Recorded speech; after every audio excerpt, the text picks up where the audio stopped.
Somewhere in the darkness there are places where the world forgets to follow its own rules. Close your eyes for a moment. Picture a mountain, steep, ancient, cloaked in wilderness so dense that sunlight struggles to reach the forest floor. Now imagine that mountain remembers things, old things, dark things, things that happened before maps gave it a name, before roads carved their way through the valleys below, before anyone thought to warn travelers about what waited in those woods. This is the story of such a mountain, and of the people who walked into its shadow and never walked out again. Sleep if you can. Prologue: The Shape of Silence. There's a peculiar quality to certain places. You feel it the moment you arrive, though you couldn't explain why.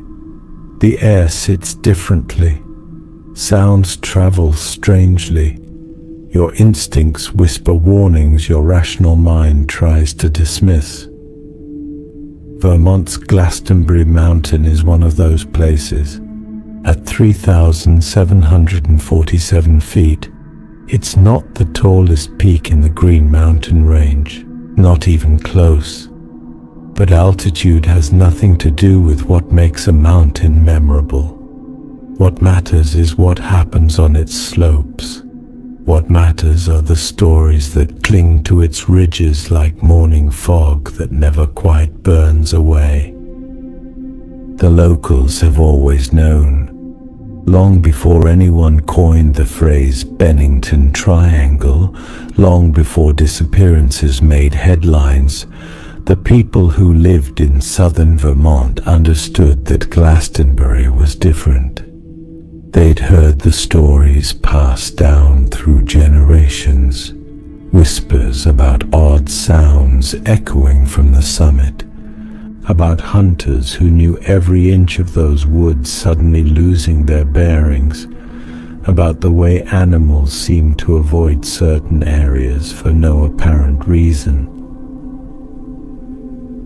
And they knew about the silence. If you hike deep enough into Glastonbury's wilderness, you'll notice it. The absence of birdsong. No squirrels chattering in the branches, no distant call of crows, just quiet, thick and complete, pressing against your eardrums until your own heartbeat becomes deafening. The Abenaki people who lived in this region for thousands of years before European settlers arrived had a name for what lived in these mountains, though the exact words have been lost to time. What survives are the warnings. They spoke of Glastonbury as a place where the four winds met in eternal struggle, where weather changed with unnatural speed, where the mountain's moods shifted like a living thing. They told stories of a malevolent stone somewhere high on Glastonbury's slopes, an enchanted rock that would open like a mouth and swallow anyone unfortunate enough to step upon it. They described creatures that were neither fully man nor fully beast, tall and covered in hair, watching from the shadows. And so they buried their dead at the mountain's base, marking it as a threshold between the world of the living and whatever lay beyond. But they did not linger. They did not build their homes on Glastonbury's slopes. They passed through only when necessary, always with caution, always with respect for the invisible boundaries they sensed but could not see. The white settlers who arrived in the 1700s dismissed these warnings as superstition. They saw only timber and charcoal, resources waiting to be extracted. They built towns in the mountain shadow, Glastenbury itself, and nearby settlements with names like Fayville and South Glastonbury. They established mills and logging operations. They laid railroad tracks. And for a brief, prosperous period in the 1800s, it seemed they'd been right to ignore the old warnings. But mountains remember, and Glastonbury was keeping score. Chapter 1. The Ghost Town, 1761, 1937. The Rise and Fall of Glastonbury. To understand what happened in Glastonbury between 1945 and 1950, you must first understand what Glastonbury itself was and what it became. The town of Glastonbury was chartered on July 3, 1761, by New Hampshire Governor Bennington Wentworth, a man with a talent for land speculation and a habit of granting territory that wasn't technically his to give. Wentworth never actually visited the rocky, forbidding terrain he'd marked on his maps as Glastonbury. He simply drew boundaries and signed documents, creating a town on paper, while the actual land remained wilderness. The first families who attempted to settle Glastonbury found it harsh and unforgiving. Vermont's first census in 1791 counted only 6 families living within the town's boundaries. By 1800, those original 6 had been replaced by 8 entirely different families, a testament to how difficult life on the mountain truly was. Of those 8 families, only 3 remained by 1810. By 1840, the population had dwindled to just 53 souls. Everything changed after the Civil War. The logging boom that swept through northern New England in the 1860s and 1870s finally reached Glastonbury's seemingly endless forests. Suddenly, the mountain's isolation became an asset. Those steep slopes were covered in old-growth timber, massive trees that had stood for centuries, now worth their weight in gold to an industrializing nation hungry for lumber and the charcoal produced from wood. The population exploded. By 1870, Glastonbury counted 199 residents. A decade later, that number had grown to 241, the town's all-time peak. But even this figure doesn't capture the full picture. Hundreds of transient workers, loggers, charcoal burners, railroad men flowed in and out with the seasons, swelling the mountain's population far beyond what any census recorded. 2 distinct communities emerged. The older settlement, known as Fayville, maintained its character as a small farming village, but the real action centered on South Glastonbury, the new boom town that sprang up at the railroad terminus. There, dozens of kilns burned day and night, converting lumber into charcoal. The air hung thick with smoke. The sound of saws and axes echoed through valleys that had known only silence for millennia. For a brief, intoxicating moment, Glastonbury thrived. The town boasted 2 additional sawmills in the 1870s. It had a post office from 1873 to 1878. There was a general store, a boarding house for the workers, and houses scattered along the mountainside. Children attended a 1-room schoolhouse. On Sundays, families gathered for services in a simple church building. but the boom contained the seeds of its own destruction. By the late 1880s, Glastenbury Mountain had been stripped nearly bare. The mature trees that had stood for centuries gone, converted to lumber and ash. Without its forest, the town's entire economy collapsed. In 1889, the railroad ceased operations. Faced with the obvious that there was nothing left to cut, nothing left to burn, nothing left to sell, most residents simply left. Some headed north to logging operations still flush with timber. Others drifted to larger towns where opportunities hadn't evaporated overnight. A few stayed, stubborn or hopeful, or simply too poor to start over elsewhere. There was one last desperate attempt to revive Glastonbury's fortunes. In 1894, investors briefly resurrected the railroad as an electric passenger trolley line, rebranding it as the Bennington Woodford Railroad. South Glastonbury, they decided, could be transformed from industrial wasteland to mountain resort, a place where wealthy visitors from Boston and New York could escape the summer heat and breathe clean mountain air. A small fortune was poured into converting the old loggers' boarding house into a hotel. The rough workers' apartments were renovated into a casino.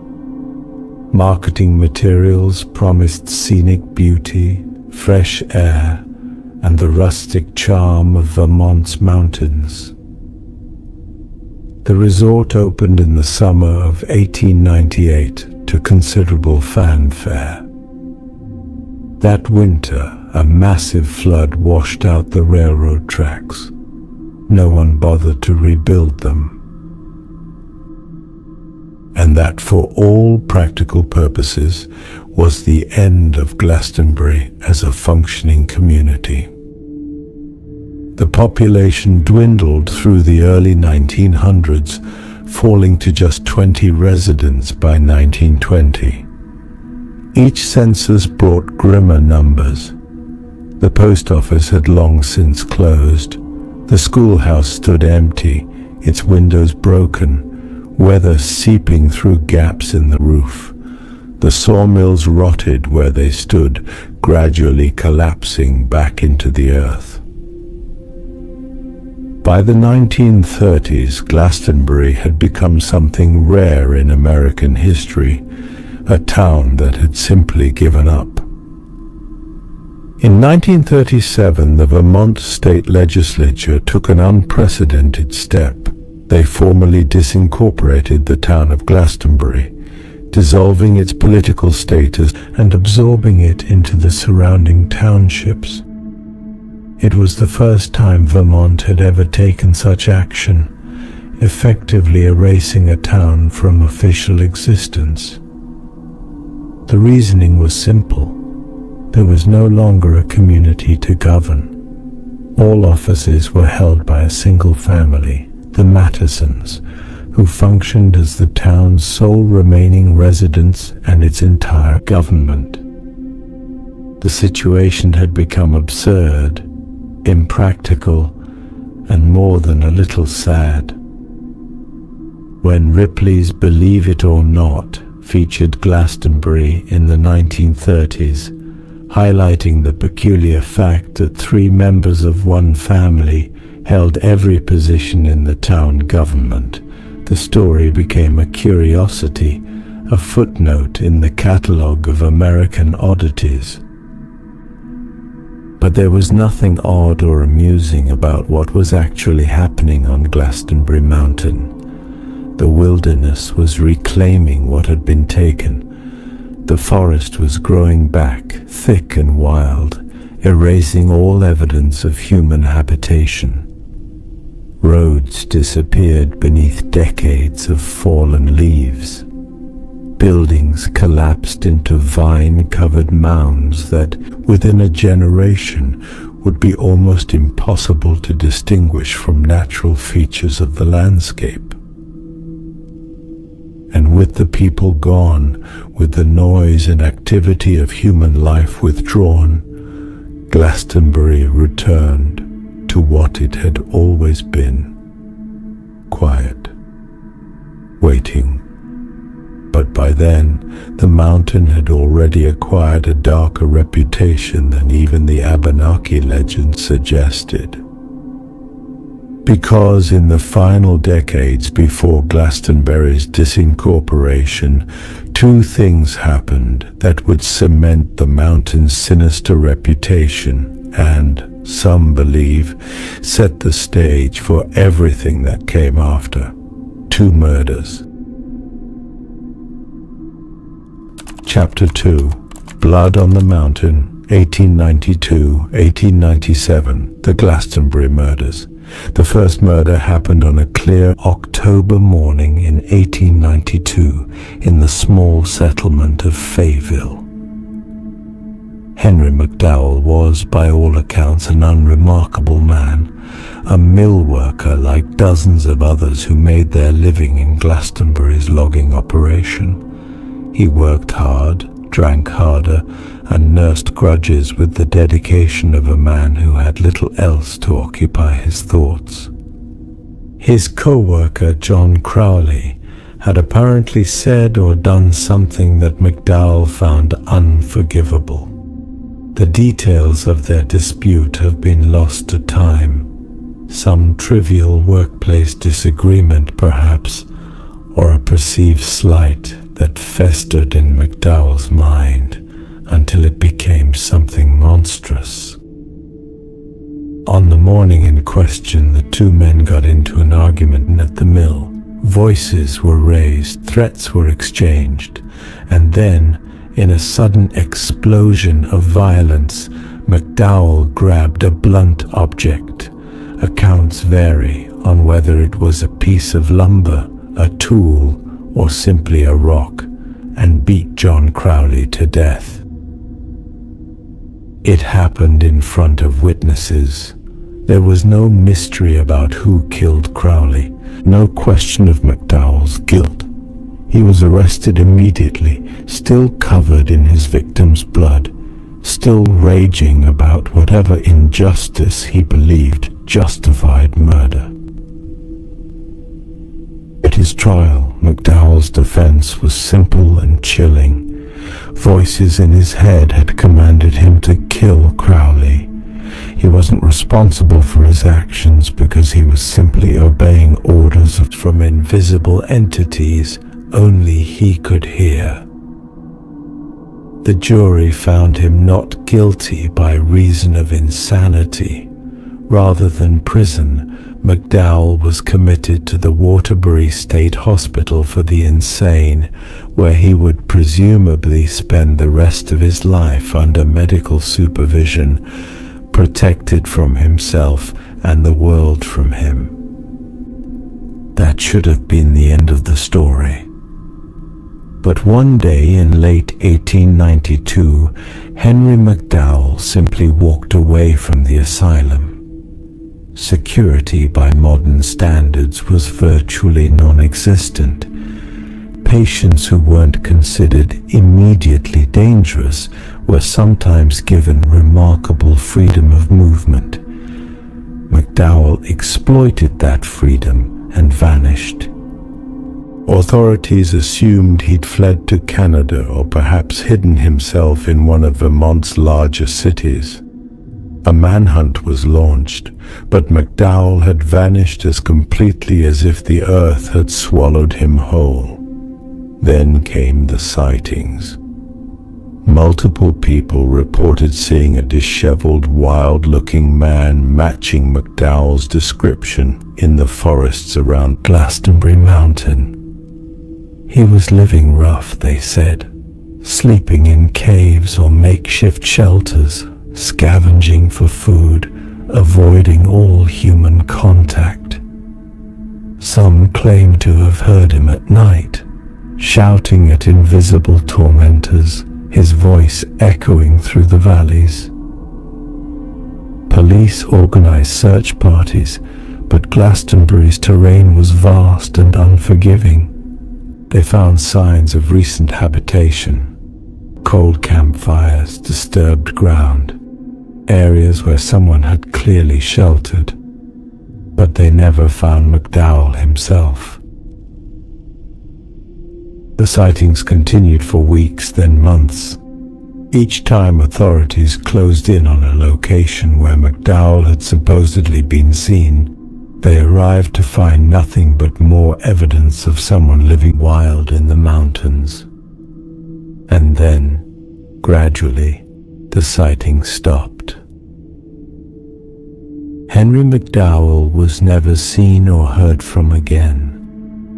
Whether he died of exposure, fell victim to an accident in the treacherous terrain, or somehow managed to escape to parts unknown, no one knows.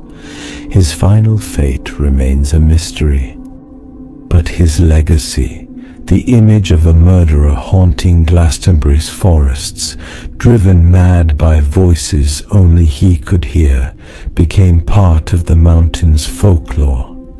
And 5 years later, Glastonbury claimed another victim in circumstances even stranger than McDowell's murders. The death in Bigfoot Hollow. On a cold November day in 1897, 2 men ventured into Bigfoot Hollow, a remote area on Glastenbury Mountain slopes, to hunt deer. Their names have largely been forgotten by history, overshadowed by the bizarre circumstances of what happened to one of them. The 2 hunters separated, as hunters often do, planning to cover more ground and then reconvene at a predetermined location later in the day. This was standard practice.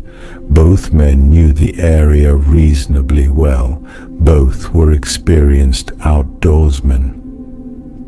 When one hunter failed to appear at the meeting spot, his companion went looking for him. What he found would haunt him for the rest of his life. His friend's body lay in a small clearing, crumpled in an unnatural position, but it was the condition of the corpse that stopped the surviving hunter in his tracks. The man had been crushed, not by a falling tree or landslide. The surrounding area showed no signs of such an accident.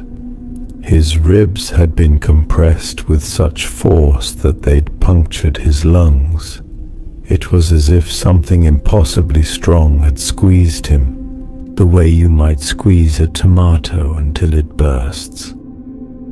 And surrounding the body, pressed deep into the soft earth, were enormous footprints, far larger than any human foot could produce, far larger even than a bear's paw prints, and the wrong shape besides.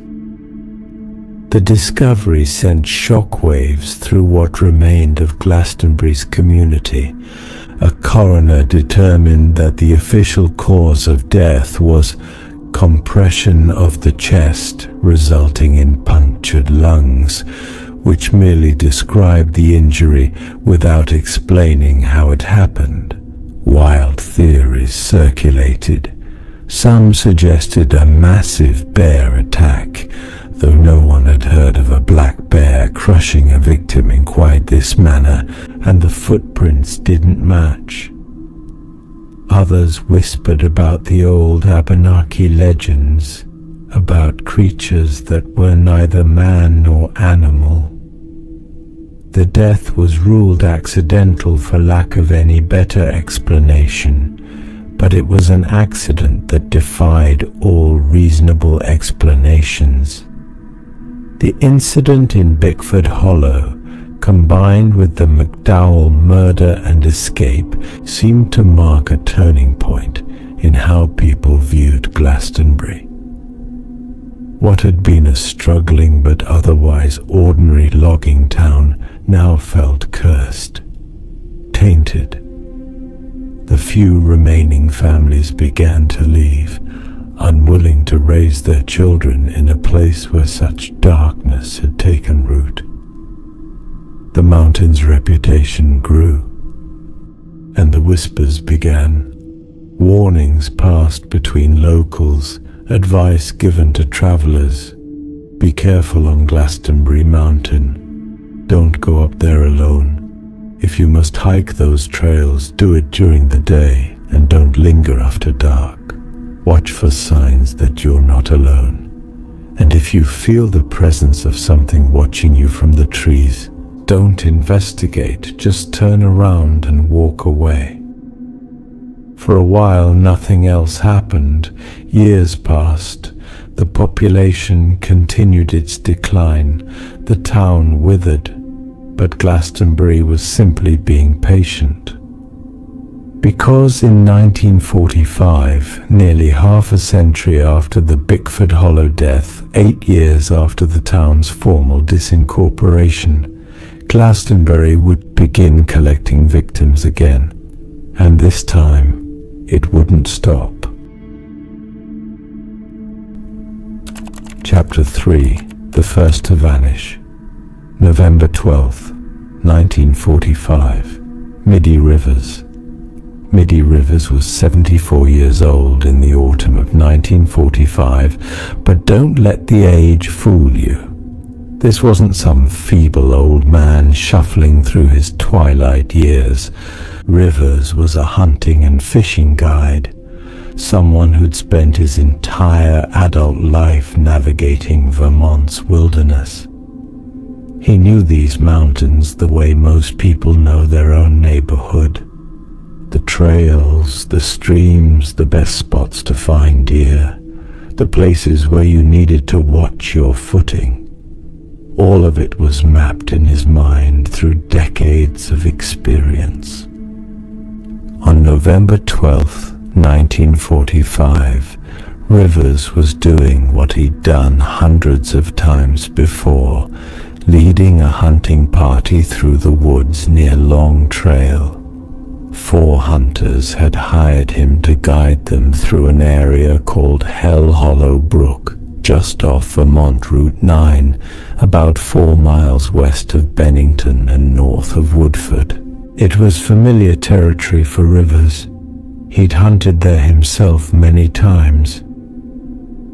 The day started unremarkably. The group moved through the forest at a comfortable pace, Rivers pointing out promising areas, sharing his knowledge of the terrain and the habits of the deer that roamed these woods.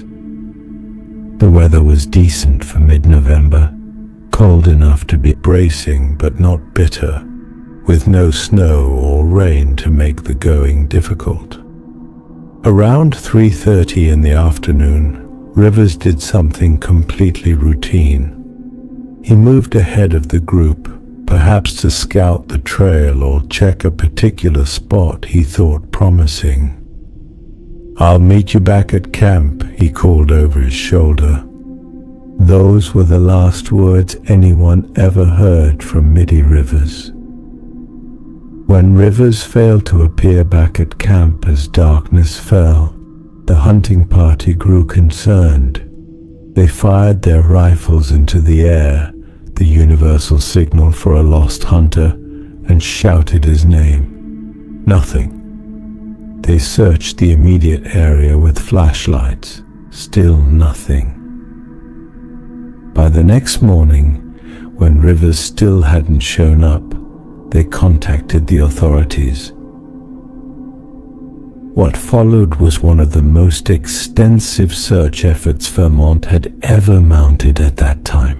More than 300 people combed the woods, local residents, volunteers from Fort Devens in Massachusetts, members of the Vermont State Guard. They searched for days, covering every inch of terrain within a reasonable radius of where Rivers was last seen. They found almost nothing. A single rifle cartridge was discovered alongside a small stream. It might have belonged to Rivers, he'd been carrying ammunition of that caliber. It might have simply fallen from his pocket as he leaned over to drink or cross the water, or it might have belonged to someone else entirely and had no connection to Rivers at all. Beyond that lone cartridge, there was nothing. No tracks, no torn clothing, no signs of a struggle or accident, no blood, no indication that Rivers had fallen and injured himself, or that an animal had attacked him, or that anything out of the ordinary had happened. A skilled woodsman who knew the territory intimately had simply ceased to exist somewhere in those woods. The search continued for 8 days before being called off. Early snowfall covered the ground, making further searching impractical. The prevailing assumption was that Rivers had suffered some kind of medical emergency, a heart attack or stroke perhaps, and had collapsed somewhere off the trail. In the vast, densely forested terrain, a body could easily lie undiscovered for months or even years, gradually concealed by leaves and snow and undergrowth. Many locals remained optimistic for weeks afterward, convinced that Rivers, with his legendary knowledge of the wilderness, would manage to survive and eventually find his way back to civilization. Perhaps he'd suffered a head injury and lost his memory. Perhaps he'd gotten turned around in the woods and walked much farther than anyone suspected. Perhaps he was even now making his way home, disoriented but alive. But spring came, and Middie Rivers did not. Summer came, and still no sign. A year passed, then 2 years, then 5. Middie Rivers had vanished as completely as if he'd stepped through some invisible doorway and into another world entirely. At the time, it was treated as a tragic but not particularly mysterious disappearance. Sad, yes, unfortunate, certainly, but ultimately explainable within the bounds of normal, if unlucky, circumstances. Rivers was 74. The terrain was difficult.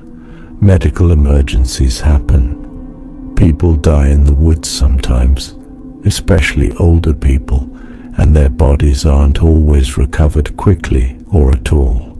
No one used the word strange yet. No one saw it as the beginning of a pattern. That would come later. Because exactly 13 months after Middie Rivers walked into the forest and never came out, a young woman from Bennington College would do the exact same thing. And this time, the disappearance would capture national attention. Chapter 4. The Girl in the Red Jacket. December 1st, 1946. Paula Jean Welden. Paula Jean Welden was 18 years old, blonde, bright-eyed, and full of the particular kind of optimism that belongs to the young. She came from a well-to-do Connecticut family. Her father, W. Archibald Welden, was a successful industrial engineer and designer whose work for the Revere Copper and Brass Company had made him well known in manufacturing circles. He designed those whistling tea kettles that were in seemingly every American kitchen. The copper-bottom cookware, stylish cocktail shakers, useful, elegant objects that combined form and function. Paula was his eldest daughter, the first of 4 girls, and she carried her privileged upbringing with grace. In 1946, she was a sophomore at Bennington College in North Bennington, Vermont. one of the premier liberal arts schools in New England, known for attracting creative, independent-minded young women. Paula had originally planned to major in fine arts, but by the fall of 1946, she'd discovered a passion for botany and was seriously considering changing her major. By all accounts, Paula was a normal, well-adjusted young woman. She studied hard, maintained good grades, and worked shifts in the college dining hall to earn spending money. She had friends, though she wasn't particularly social, more of an introvert who appreciated solitude and nature. She enjoyed hiking and had taken several local trails in the weeks leading up to December 1st.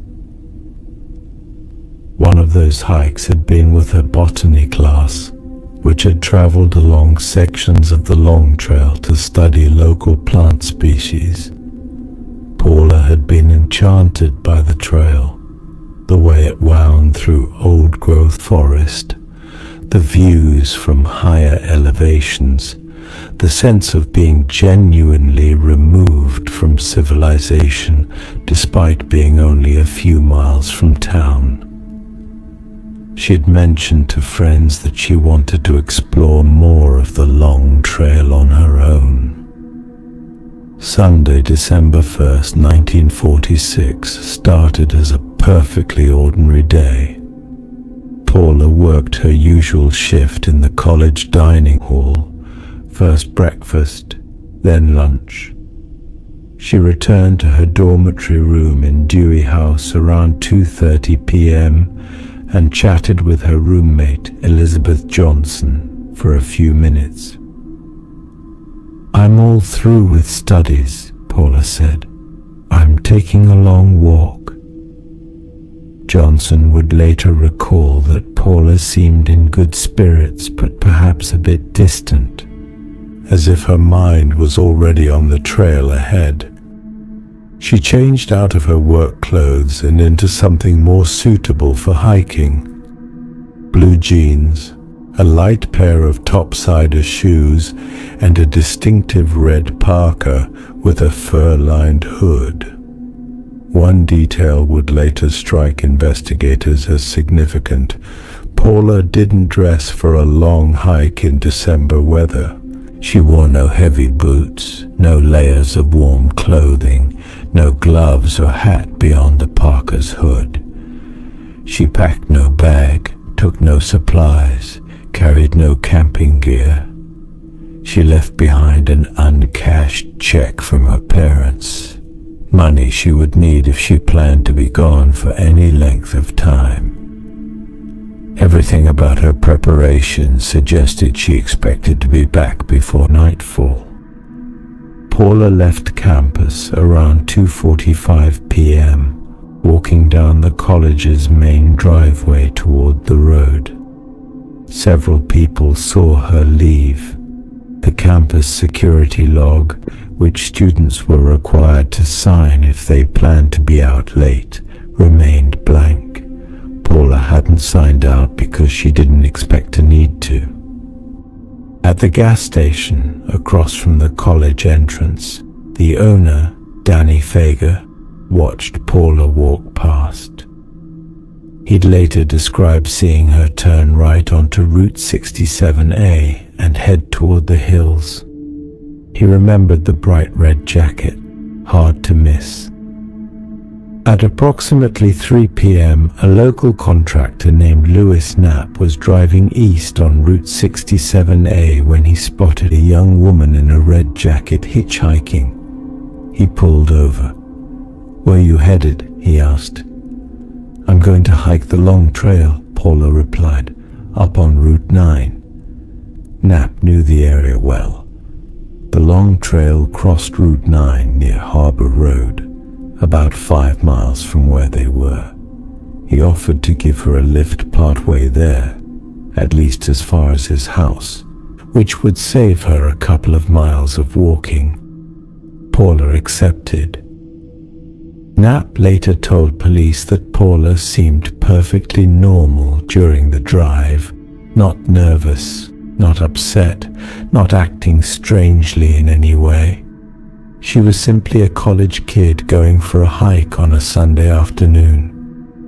When he dropped her off at his house on Route 9, still about 2.5 miles from the Long Trail trailhead, Paula thanked him and continued on foot. What happened in the next hour or so is documented by multiple witnesses, though their accounts vary slightly in the details. At some point between 3:30 and 4 p.m., Paula encountered a group of hikers on or near the trail. One of them was Ernest Whitman, an employee at the Bennington Banner newspaper. Paula stopped to ask him for directions. How long was the trail? Where exactly did it go? Was it safe to hike alone? Whitman would later identify Paula from her photo in his own newspaper, confirming she'd been on the trail. Another witness, or possibly witnesses, accounts vary, reported seeing a young woman in a red jacket walking north on the Long Trail. An elderly couple claimed they'd been hiking about 100 yards behind Paula for a stretch of the trail. They watched her round a bend in the path ahead of them. When they reached the same bend less than a minute later, Paula was gone. The couple didn't think much of it at the time. Perhaps she'd picked up her pace. Perhaps she'd taken a side trail they hadn't noticed. Perhaps she'd simply gotten further ahead than it seemed. The woods can play tricks on your depth perception. They continued their hike and thought nothing more about it, but Paula Welden never came back from that walk. When she failed to show up for her evening meal in the dining hall, her roommate Elizabeth Johnson assumed Paula must have decided to study at the library. When Paula's bed remained empty that night, Johnson grew concerned but didn't raise an alarm. Perhaps Paula had decided to stay out with friends or had lost track of time. It wasn't until Monday morning, December 2nd, when Paula missed her classes and still hadn't returned to the dormitory, that Johnson contacted college administrators. That's when the panic began. The search, what followed, was chaotic, disorganized, and according to Paula's father, criminally incompetent. The college president, Lewis Webster Jones, initially organized a search of the campus itself, operating under the assumption that Paula might have suffered some kind of accident on college grounds. When that turned up nothing, Bennington County State's Attorney William Travers Jerome Jr. was notified. The county sheriff was brought in. It took 2 days to establish that Paula had actually left campus and headed for the Long Trail. The breakthrough came when Ernest Whitman, the Bennington Banner employee who'd given Paula directions, saw her photo in the newspaper and recognized her as the girl he'd spoken to Sunday afternoon. Now, finally, searchers knew where to look. But precious time had already been lost. Bennington College suspended classes so students and faculty could join the search effort. Hundreds of volunteers, eventually more than 1,000, combed the Long Trail and surrounding woods. The National Guard was called in.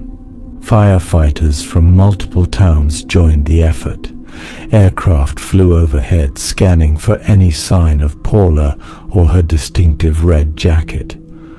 Paula's father, W. Archibald Welden, arrived in Bennington and immediately took charge, organizing volunteer search parties with military precision. He was horrified by what he found. No coordination between different groups, no systematic grid search, no records kept of which areas had been searched and which hadn't. Multiple groups were going over the same ground, while other areas remained unexplored. Evidence, if any existed, was being trampled by hundreds of well-meaning but untrained searchers. Welden used his considerable influence to call in the FBI. He contacted state police from Connecticut and New York, since Vermont had no state police force of its own at the time. He posted a $5,000 reward, nearly $70,000 in today's money, for information leading to Paula's return. Nothing worked. Day after day, search parties returned empty-handed, no torn clothing, no footprints, no signs of a struggle, no blood, nothing. It was as if Paula Welden had simply evaporated the moment she rounded that bend in the trail. Theories proliferated. Some suggested Paula had run away, perhaps to Canada, perhaps to meet a secret boyfriend. But Paula had left behind all her belongings, including that uncashed check.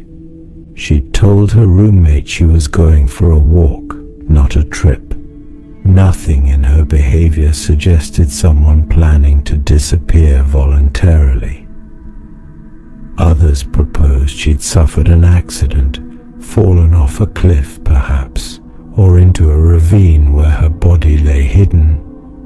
But the long trail section she'd been hiking was thoroughly searched, including all the areas where someone might fall. Nothing.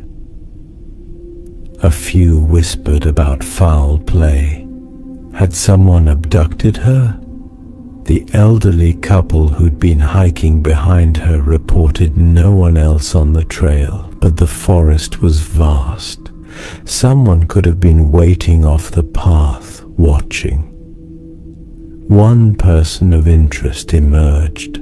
Fred Gadet, a local lumberjack who lived in a shack near Harbor Road, close to the trail. Multiple witnesses reported seeing Gadet arguing with his girlfriend on December 1st, right around the time Paula would have been passing by. After the argument, Gadet had stormed off in a rage. Where had he gone? Gadet gave conflicting accounts. Sometimes he claimed he'd returned to his shack and stayed there all evening. Other times he suggested he might have driven up the trail, though he couldn't quite remember. He changed his story multiple times during questioning. Years later, in 1955, Gadet would make a startling claim. He knew where Paula Welden was buried. He knew within 100 feet. But when pressed for details, he backtracked, claiming it was just idle talk, that he didn't really know anything. No evidence was ever found linking Gadet to Paula's disappearance.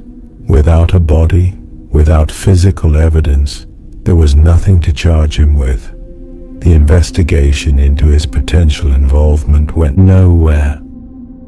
As days turned to weeks and weeks turned to months, hope faded. False leads kept Paula's case in the news. A waitress in Fall River, Massachusetts, claimed to have served a young woman matching Paula's description at her restaurant, a woman who seemed agitated, who left quickly without finishing her meal. W. Archibald Welden disappeared for 36 hours to investigate this lead personally, convinced he might find his daughter alive. He didn't. A train conductor reported seeing someone who looked like Paula boarding a train in Springfield, Massachusetts, bound for Charleston, South Carolina. Investigators followed up. It wasn't her. A Western Union messenger in New York City claimed a woman had signed for a package using the name Paula Welden in 1950. Investigators checked. Another false lead. Each new sighting brought a surge of hope followed by crushing disappointment. Paula's father never gave up, but he did redirect his anger. He began publicly criticizing Vermont's law enforcement apparatus, pointing out that the lack of a state police force had directly contributed to the disorganized search effort. He called the initial investigation incompetent, highlighting how the first days, the most crucial period, had been wasted while local authorities fumbled with jurisdiction and coordination issues. His criticism struck a nerve. In July 1947, 7 months after Paula vanished, the Vermont State Legislature passed a law creating the Vermont State Police, a centralized professional law enforcement agency that could respond to major incidents anywhere in the state. It was small consolation for a father who would never see his daughter again. Paula Jean Welden's disappearance remains unsolved. Her case inspired Shirley Jackson's 1951 novel Hang Salmon, based on Jackson's fascination with the mystery. She also referenced Paula in her short story The Missing Girl. Hilary Waugh's 1952 novel Last Seen Wearing is generally acknowledged to have been inspired by Paula's case. Over the decades, her disappearance has been analyzed, theorized about, and mythologized, but no one has ever definitively answered the simplest question: what happened to Paula Welden? Where did she go when she rounded that bend in the trail? And why, in a forest full of searchers, did no one ever find a single trace of her? Chapter 5. 3 years to the day. December 1st, 1949. James Edward Tedford. Time in Bennington moved strangely after Paula Welden's disappearance. The town tried to return to normal, but her case remained an open wound, unresolved, inexplicable, impossible to forget. Parents watched their teenage daughters more carefully. Fewer people hiked the long trail alone, and every December 1st, newspapers would run anniversary pieces reminding everyone that Paula Welden was still missing, still unaccounted for, still somewhere out there in the vast wilderness of the Green Mountains, or nowhere at all. 3 years passed. On December 1st, 1949, exactly 3 years to the day after Paula vanished, James Edward Tedford went missing under circumstances that defy all logical explanation. Let's start with what we know for certain about James Tedford. He was a veteran. Accounts vary on whether he served in World War I or was simply a veteran of military service from some earlier period. What's clear is that by 1949, Tedford was elderly, probably in his 60s or 70s, and living at the Soldiers' Home in Bennington. This was a residential facility for aging veterans who could no longer live independently, providing them with housing, meals, and basic care.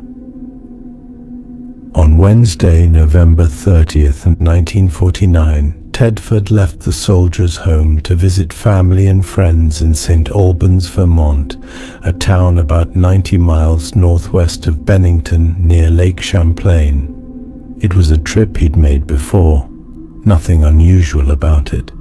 He'd take the bus up to St. Albans, spend a day or two visiting, then catch the return bus back to Bennington. Tedford spent Thursday, December 1st, visiting in St. Albans. As evening approached, he made his way to the bus station for the journey home. Multiple witnesses saw him board the bus that would take him back to Bennington, a scheduled run operated by a company that made daily trips along Vermont's western corridor. The bus made 14 scheduled stops between St. Albans and Bennington. At each stop, the driver would announce the location. Passengers would board or disembark, and the bus would continue south. Tedford's seat was near the front of the bus. He placed his belongings on the luggage rack above, a small suitcase or bag, his coat. He settled in for the long ride home. Other passengers noticed him. An elderly veteran traveling alone is the sort of person you register, if only peripherally. Several passengers would later tell investigators that they definitely remembered seeing Tedford on the bus. He was there during the early part of the journey. He was sitting in his seat looking out the window, or perhaps dozing, as people do on long bus rides. The bus continued south through the darkness, making its scheduled stops. White River Junction, Bellows Falls, Brattleboro, Marlboro, Wilmington, then finally into Bennington County.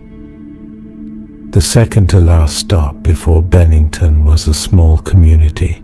Accounts differ on whether it was Pownell or East Dorset. The bus pulled over. A few passengers disembarked. A few others boarded. The driver conducted a quick count to make sure everyone was accounted for. The bus pulled back onto the highway and continued toward its final destination. The ride from that second to last stop to Bennington took less than 15 minutes. At approximately 8 p.m., the bus pulled into the Bennington terminal. The driver announced the arrival. Passengers began gathering their belongings and filing toward the exit. That's when someone noticed. James Tedford wasn't in his seat. His seat, the seat multiple passengers had seen him occupying earlier in the journey, was empty. But his belongings were still there. His small bag sat exactly where he'd placed it on the luggage rack. His coat was there, neatly folded. An open bus timetable lay on his seat, as if he'd been consulting it moments before. The driver did a quick sweep of the bus, checking the bathroom, looking under seats. Nothing. Tedford wasn't hiding in the back. He wasn't slumped over in a different seat. He wasn't anywhere on the bus. The other passengers were questioned. Had anyone seen Tedford get off at the previous stop? Had anyone seen him move toward the door? Had anyone heard or seen anything unusual? No one had. Multiple witnesses confirmed that Tedford had been on the bus during the earlier part of the journey, but somewhere between that second to last stop in Bennington, sometime during that final 15-minute stretch, James Edward Tedford had vanished. Not disembarked, not gotten off at a stop, vanished. He left behind his belongings, his coat, everything he'd brought with him. He left behind no note, no explanation, no indication of where he'd gone or why.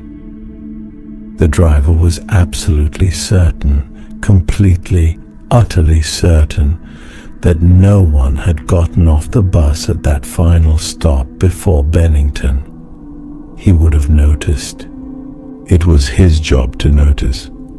And besides, the other passengers would have seen someone leaving. You can't just slip off a bus unnoticed when you're sitting near the front and there are other people all around you. And yet, James Edward Tedford was gone. Local police investigated. The bus company investigated. The route was retraced. The second to last stop was thoroughly searched in case Tedford had somehow gotten off there without anyone noticing, though this seemed impossible. Nothing was found. No witnesses came forward claiming to have seen Tedford anywhere after the bus left St. Albans. No reports of an elderly man wandering confused along the highway. No body discovered by the roadside. Theories were proposed, each more inadequate than the last. Maybe Tedford had suffered some kind of episode, a stroke perhaps, or a sudden onset of dementia that caused him to wander off when the bus stopped. But the driver insisted no one had gotten off. The other passengers agreed. And even if Tedford had somehow slipped away unnoticed, where did he go? The area was searched. Nothing. Maybe he'd planned to disappear. Perhaps he had debts or problems at the soldiers' home, and this was his way of starting over. But why leave his belongings? Why abandon his coat on a December night in Vermont? And where would an elderly veteran with limited resources go? Maybe, and this is where the theories get desperate, maybe Tedford had never actually been on the bus at all. Maybe the witnesses who remembered seeing him were mistaken, confusing him with someone else or misremembering entirely. But his belongings were there. His ticket had been collected. Multiple independent witnesses recalled seeing him. This wasn't a case of mistaken identity or false memory. James Edward Tedford was on that bus. And then he wasn't. The case received far less media attention than Paula Welden's disappearance, perhaps because Tedford was an elderly man rather than a pretty young college student. Perhaps because the story was so bizarre that newspapers struggled to frame it in a way readers would find credible. How do you write a headline that says, "Man vanishes from moving bus"? But in Bennington, people noticed, and they remembered the date, December 1st, 1949, exactly 3 years after Paula Welden walked into the forest and never came back. It was enough to make some wonder if something was happening on Glastenbury Mountain, something that operated on its own schedule, that took victims when and how it pleased, that followed rules no one understood. But surely 2 disappearances, however strange, didn't constitute a pattern. Except they weren't the only 2. Chapter 6. The Child. October 12th, 1950. Paul Jepson. Paul Jepson was 8 years old. Small for his age, energetic, curious the way children are, prone to wandering off if something caught his interest, always exploring, always moving. His mother, Mrs. Jepson, worked as a caretaker for a pig farm on a rural property not far from Glastenbury Mountain's base. On October 12, 1950, she was going about her usual duties, feeding the pigs, mucking out stalls, the hard, unglamorous work that comes with farming. Paul was playing nearby. His mother could hear him, that particular quality of sound that tells a parent their child is close and occupied. She'd check on him periodically, making sure he hadn't gotten into anything he shouldn't. Around 3 p.m., Mrs. Jepson stepped into the barn to tend to the pigs. She was inside for perhaps 15 minutes, 20 at most.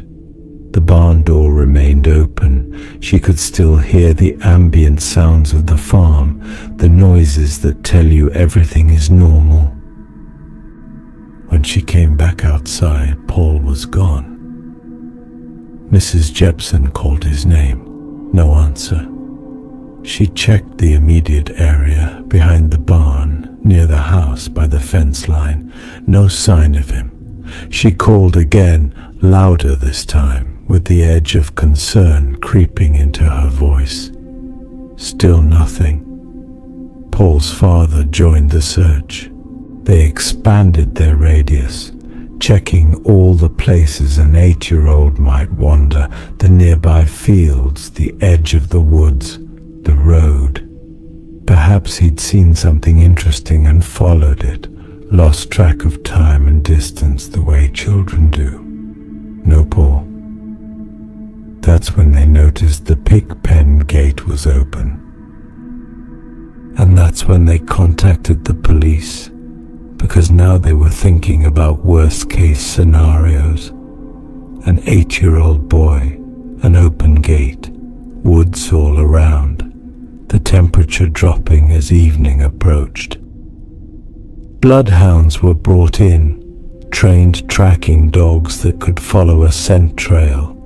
They picked up Paul's scent easily enough from his clothing and personal items. The dogs immediately set off toward the woods, following the trail with confidence. They headed straight for Glastenbury Mountain. The dogs tracked Paul's scent for about a mile into the increasingly dense forest, along paths and animal trails that wound up the mountainside, and then, abruptly, in an area of thick brush and undergrowth, the trail simply ended. Not faded, not diluted by water or wind or time, ended. The bloodhounds circled the area where they'd lost the scent, trying to pick it up again. They found nothing. It was as if Paul Jepson had walked to that exact spot and then ceased to exist in any olfactory sense. Experienced dog handlers know how scent trails work.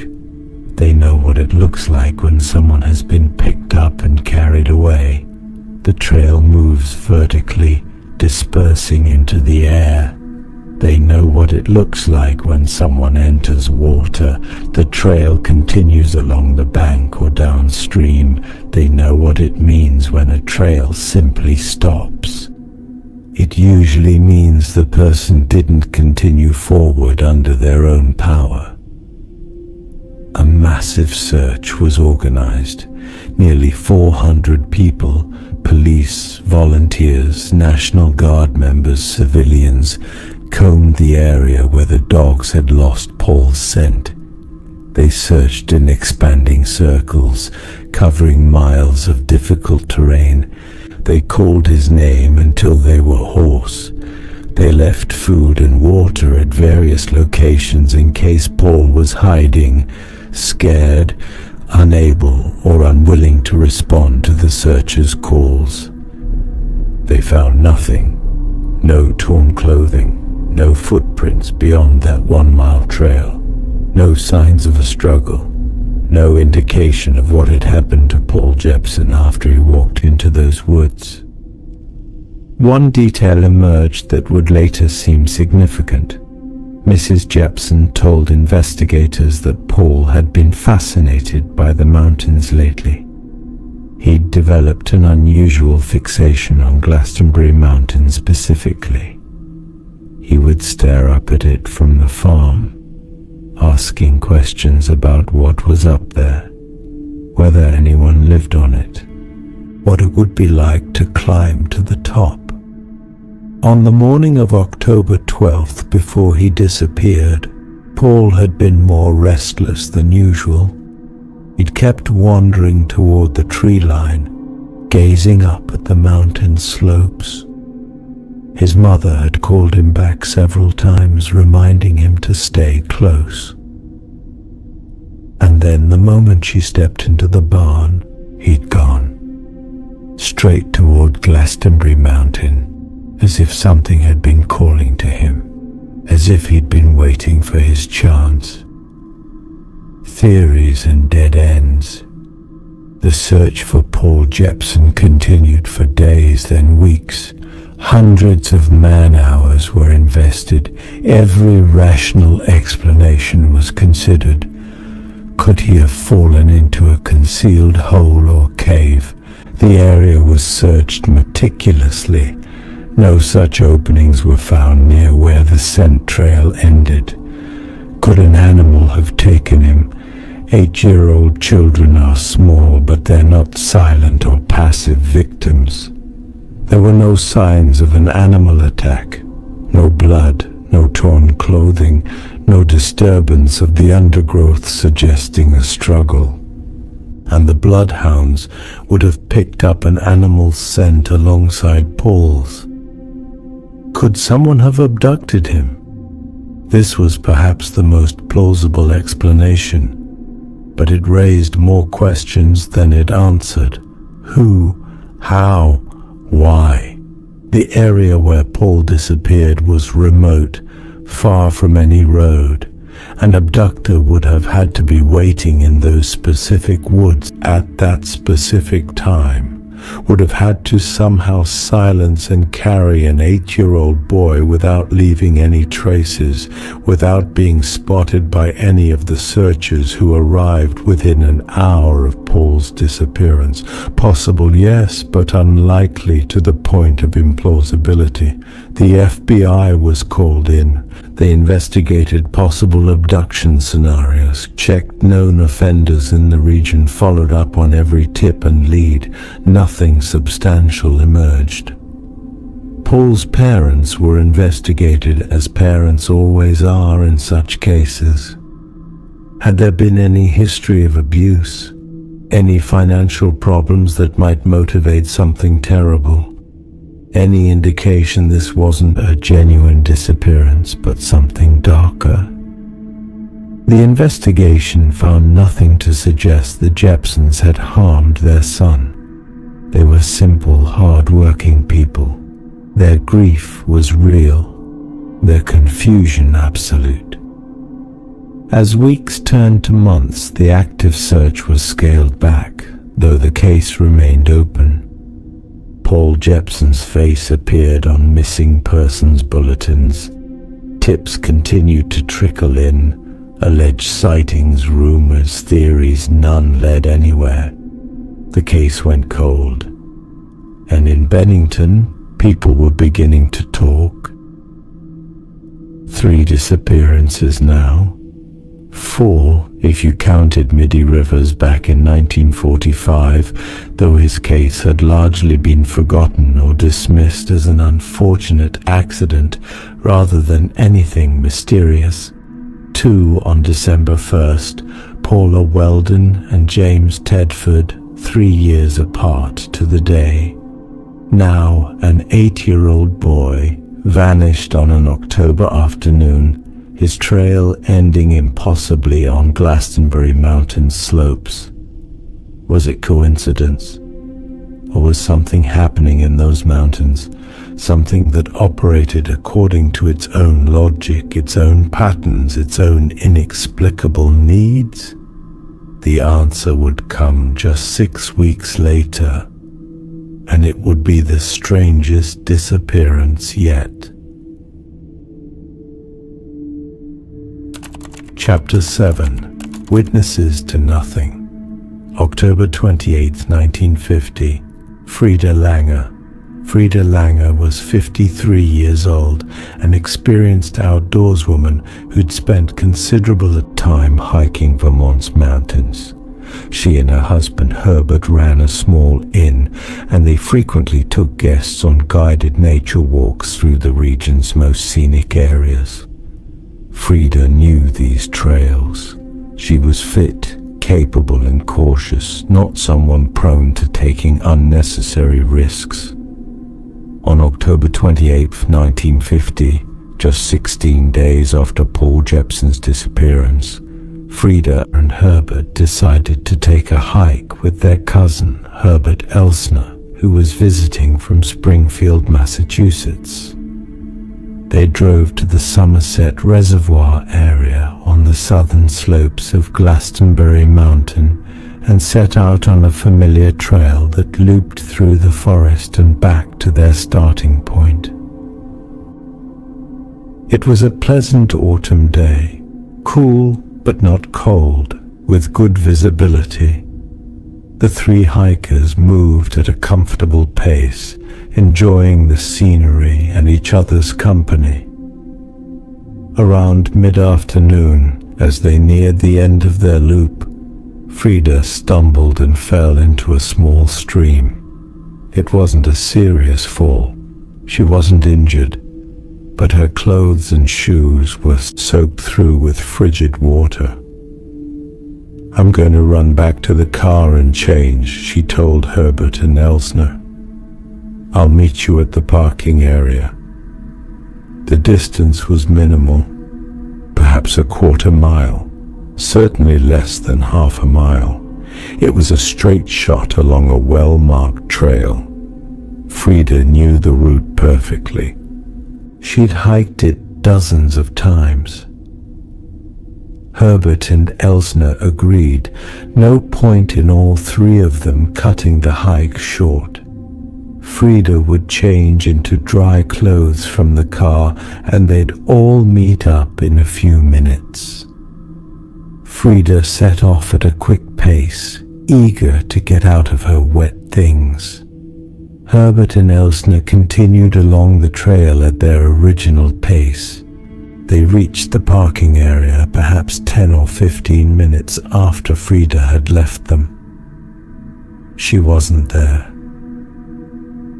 The car sat exactly where they'd left it, locked and untouched.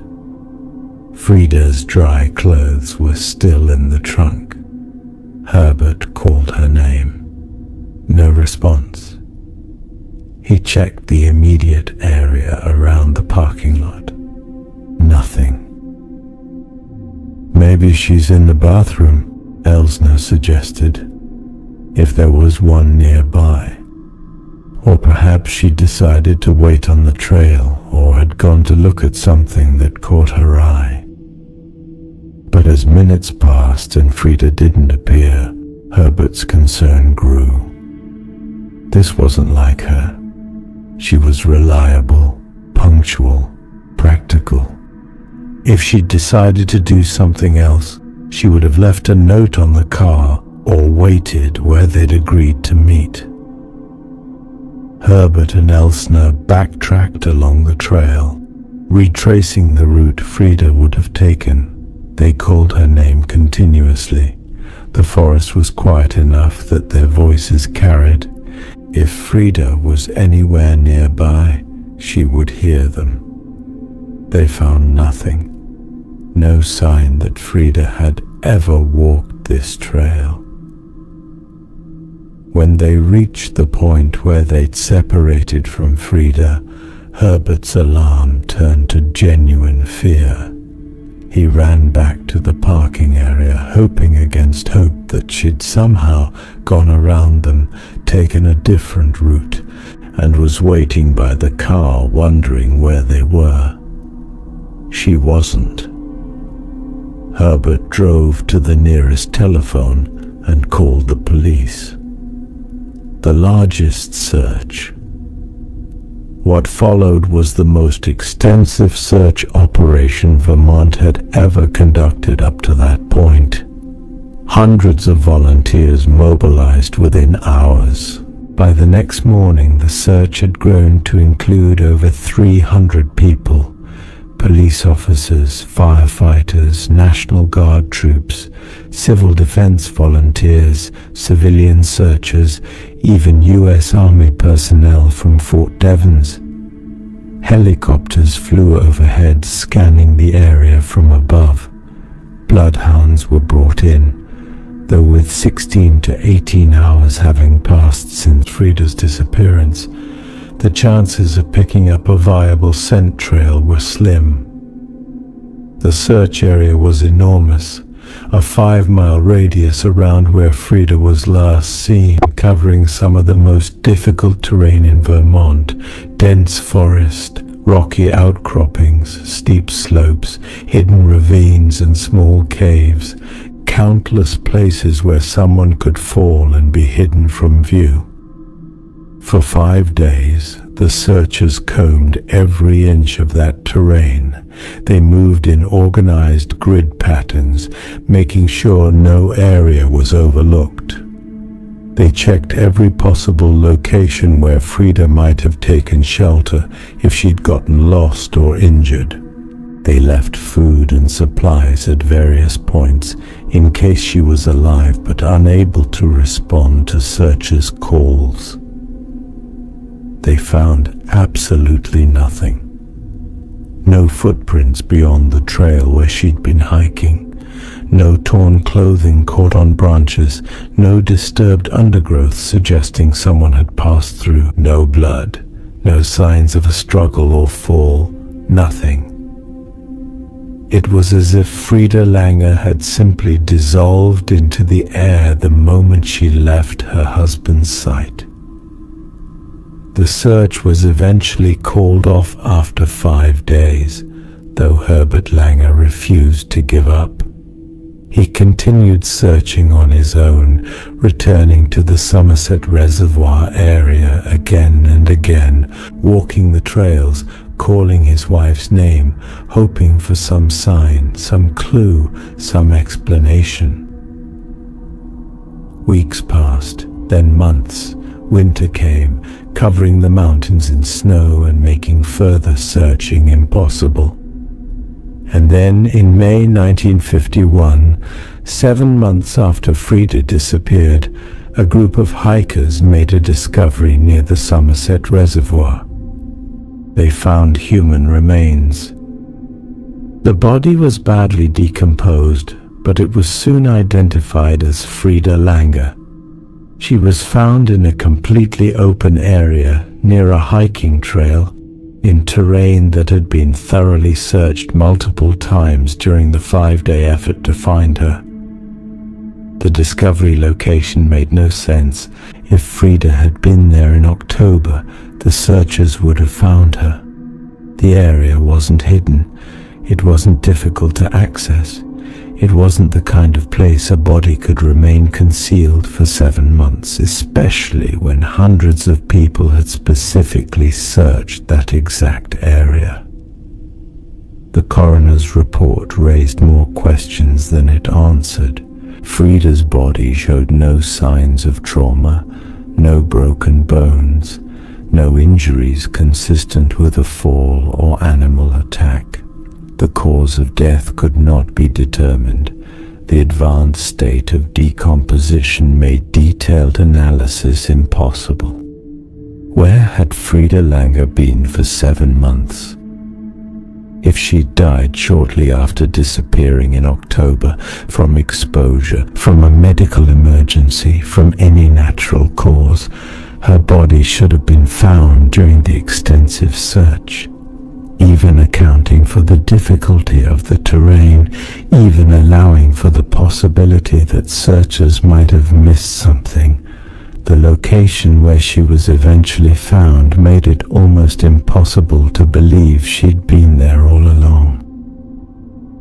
So where had she been? And how had her body ended up in that open area, positioned as if it had been there for months, when multiple trained search teams had covered that ground repeatedly? No answers were forthcoming. The official conclusion was that Frida had somehow gotten lost despite her experience, had succumbed to the elements, and her body had simply been missed during the initial search due to some combination of unfortunate circumstances. It was an explanation that satisfied exactly no one.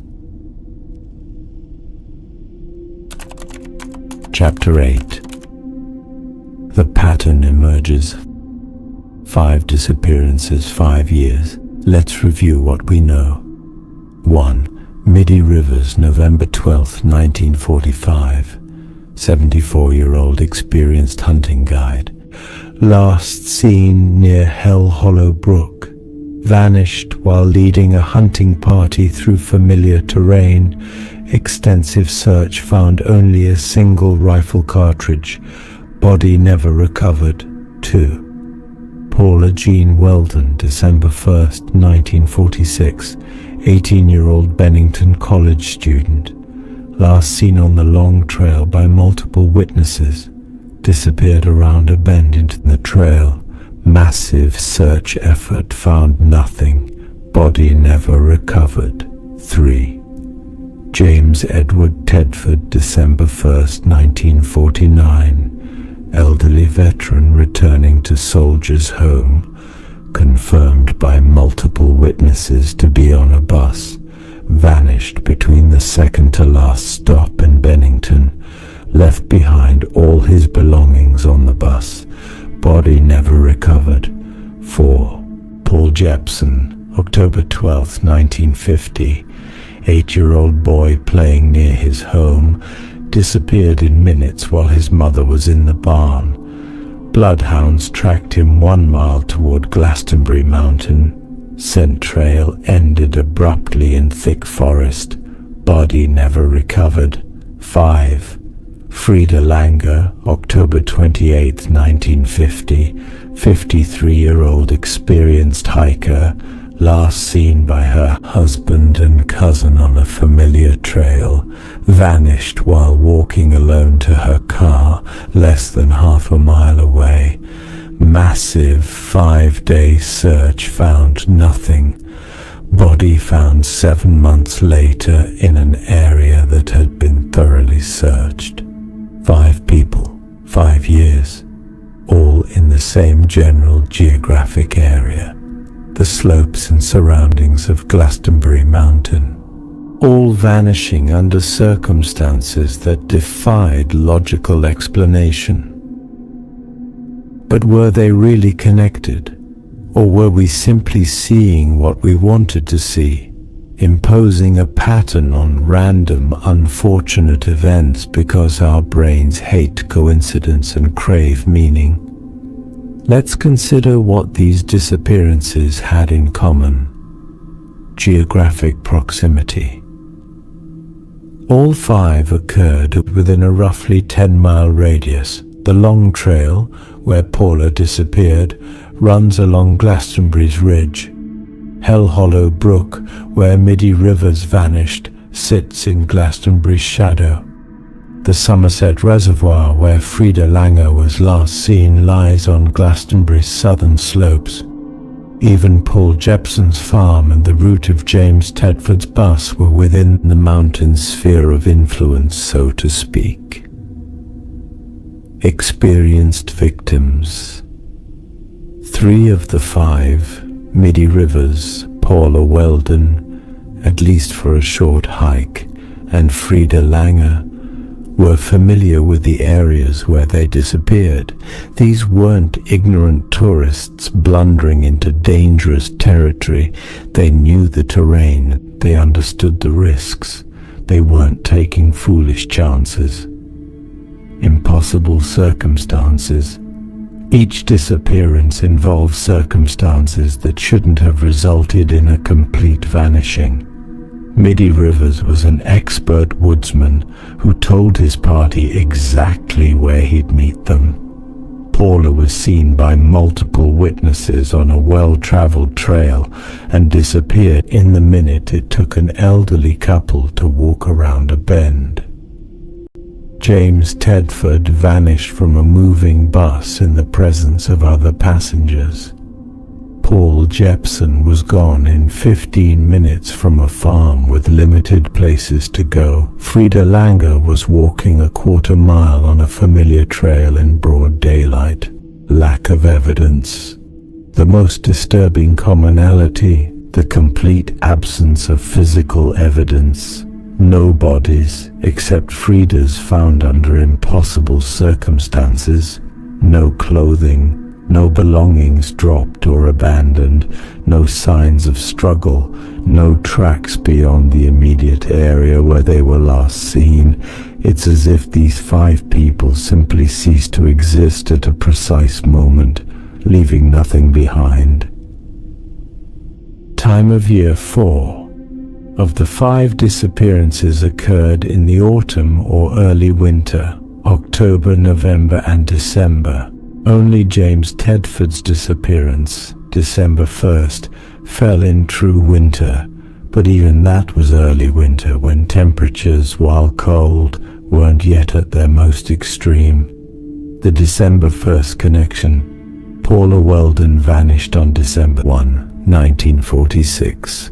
James Tedford vanished on December 1st, 1949, exactly 3 years later. 2 people both vanishing completely, both on the same calendar date. Statistically, this shouldn't mean anything. In a population of millions over many decades, coincidental dates are inevitable. But combined with everything else, the December 1st connection felt significant. It felt intentional. As if something was marking an anniversary, as if something was following a schedule only it understood. The public reaction. By late 1950, after Paul Jepson and Frida Langer had both vanished within 16 days of each other, the media began connecting the dots that local residents had already been whispering about. 5 people vanish in Vermont's mystery area, declared headlines in papers across New England.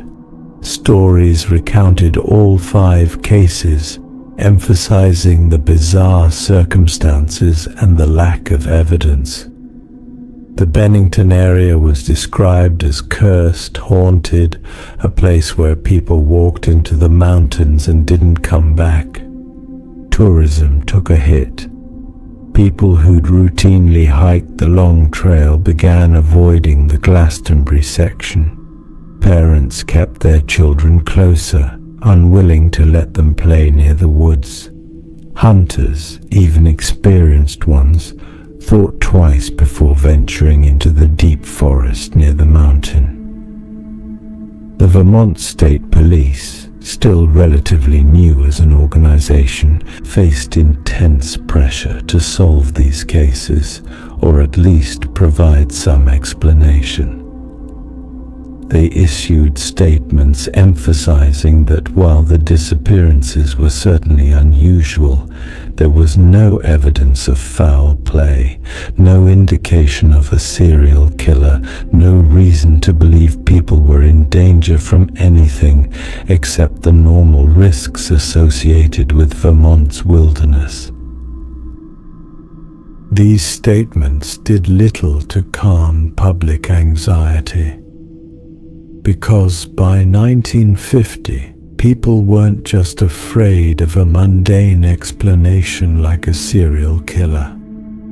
They were beginning to wonder if something else was happening on Glastenbury Mountain, something that couldn't be caught or reasoned with or understood. The old Abenaki warnings were remembered and repeated. The stories of cursed ground, of the 4 winds meeting in eternal conflict, of stones that swallowed travelers whole, the murder of John Crowley in 1892, Henry McDowell's escape and his months living wild in the mountains haunted by voices, the inexplicable death in Bickford Hollow in 1897. All of it seemed connected now. All of it seemed like evidence of something deeply wrong with Glastenbury Mountain, something that had been there long before white settlers arrived, something that would remain long after they left. The Bennington Triangle, the term Bennington Triangle, wouldn't actually be coined until 1992, when Vermont author Joseph Citro used it in his book Green Mountain Ghosts, Ghouls, and Unsolved Mysteries. Citro drew a deliberate parallel to the Bermuda Triangle, that infamous region of the Atlantic Ocean where ships and planes supposedly vanished without explanation. The comparison was apt, if dramatically oversimplified. Like the Bermuda Triangle, the Bennington Triangle became shorthand for a place where normal rules seemed not to apply, where disappearances occurred with disturbing frequency, where the very landscape felt hostile to human life. Citro defined the Bennington Triangle as roughly 36 square miles of wilderness centered on Glastenbury Mountain, bounded by Bennington to the south, Woodford to the east, Glastonbury to the north, and the Somerset Reservoir to the west. Within this triangle, he documented not just the 5 main disappearances, but other odd incidents and reports from the area's history. The term caught on. It gave people a way to talk about what had happened, a framework for understanding the incomprehensible. The Bennington Triangle entered Vermont folklore, became the subject of books and documentaries and true crime podcasts, and cemented Glastenbury Mountain's reputation as one of New England's most haunted locations. But naming something doesn't explain it.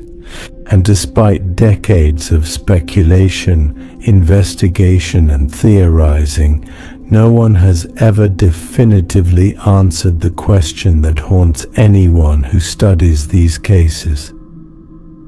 What happened on Glastenbury Mountain between 1945 and 1950?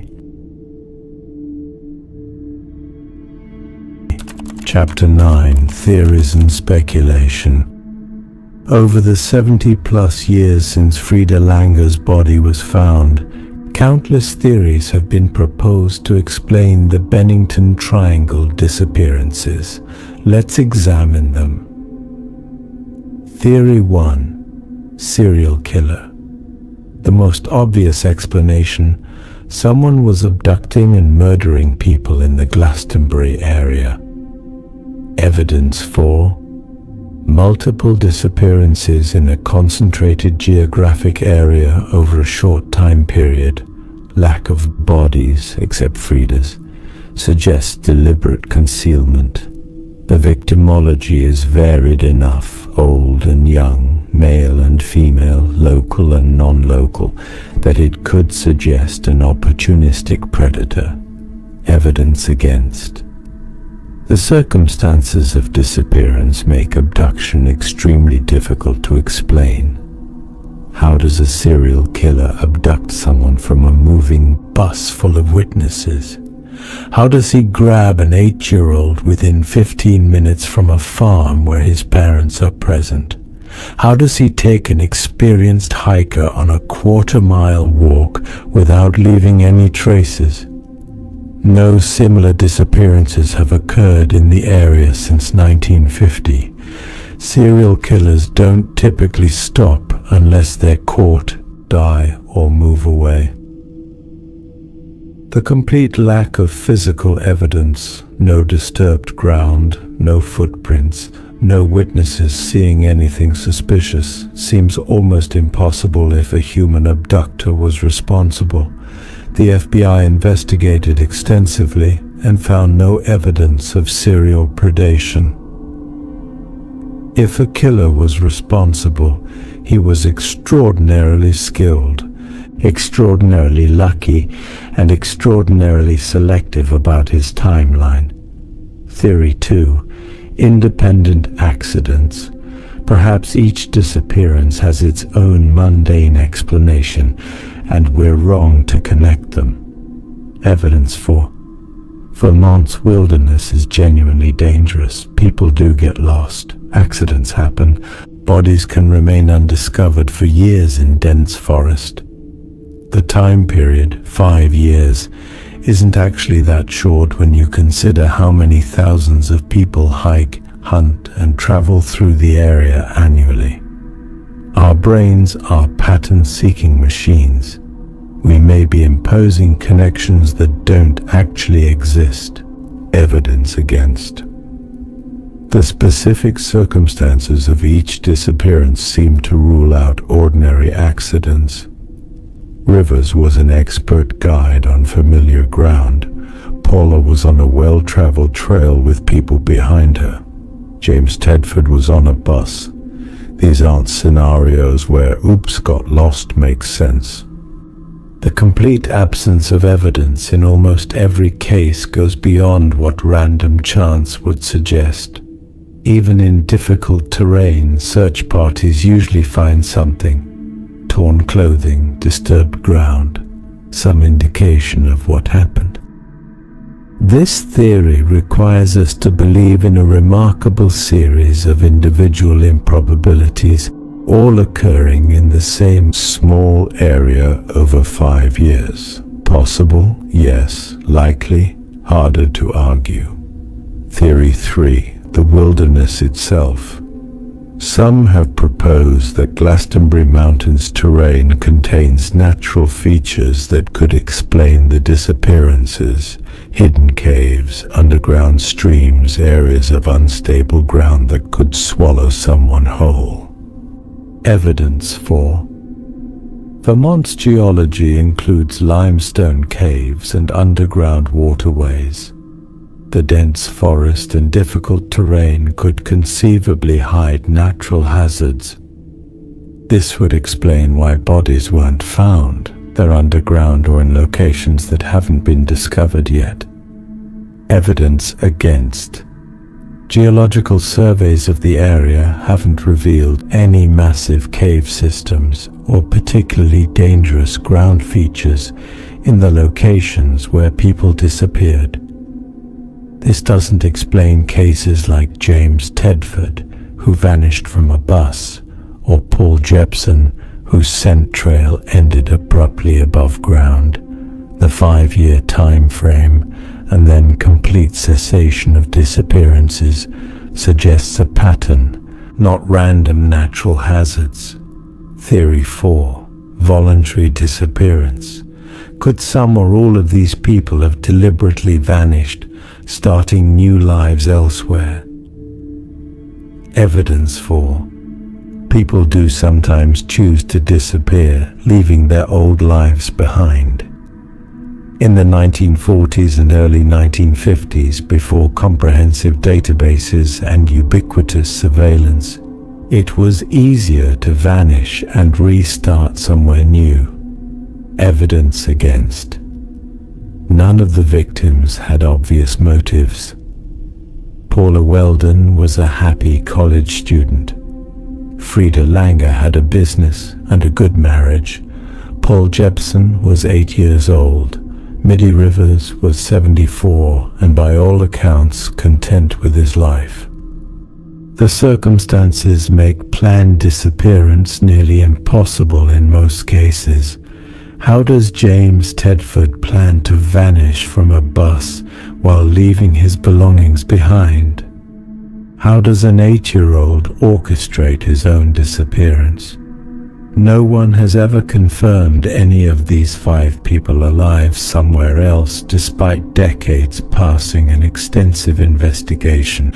This theory works only if we cherry-pick cases. Maybe Paula wanted to disappear, maybe.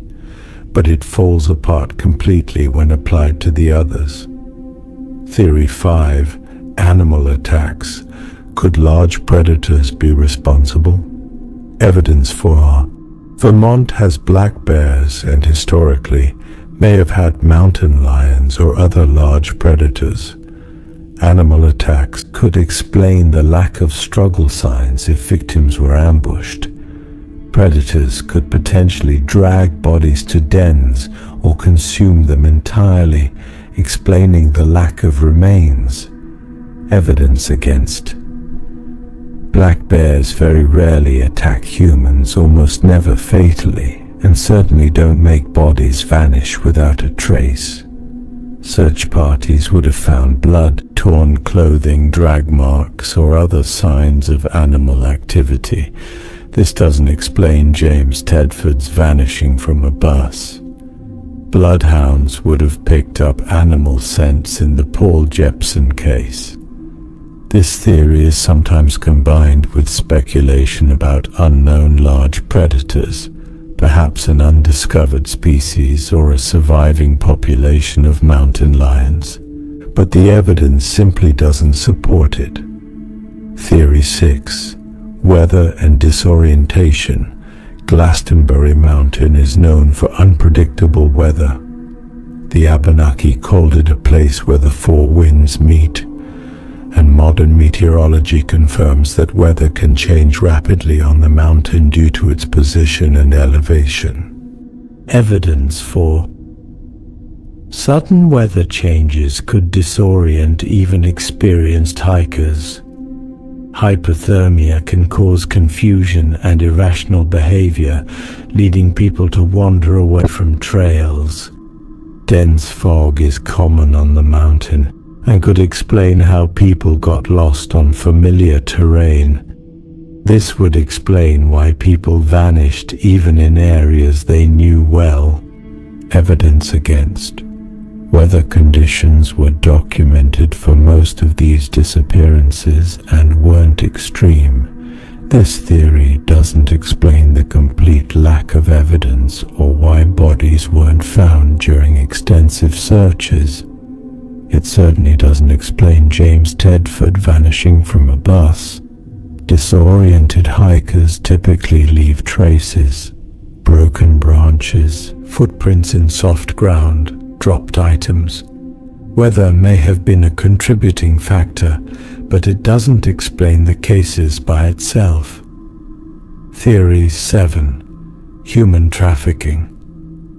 Some have proposed an organized abduction ring operating in the area. Evidence for would explain multiple disappearances, could explain lack of bodies if victims were transported elsewhere.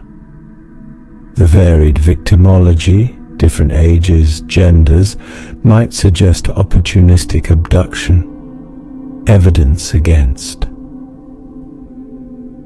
The logistics make this extremely unlikely. How would traffickers operate in remote wilderness areas without being noticed? Why stop after 1950? The circumstances of individual disappearances, particularly Tedford on the bus, make organized abduction nearly impossible. No evidence of human trafficking operations in rural Vermont during this period has ever been found. This theory requires an almost comically sophisticated operation that left zero evidence across 5 years. Theory 8. Paranormal explanations. Given the lack of conventional explanations, many have turned to paranormal theories.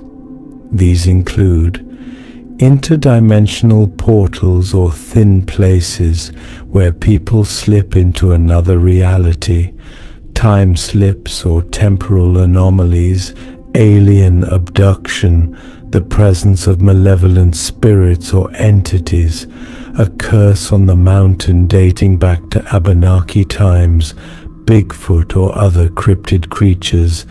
Evidence for the Abenaki legends predate white settlement by millennia. The complete lack of physical evidence in most cases seems almost supernatural. The impossible circumstances, Tedford vanishing from a bus, scent trails ending abruptly, defy normal explanation.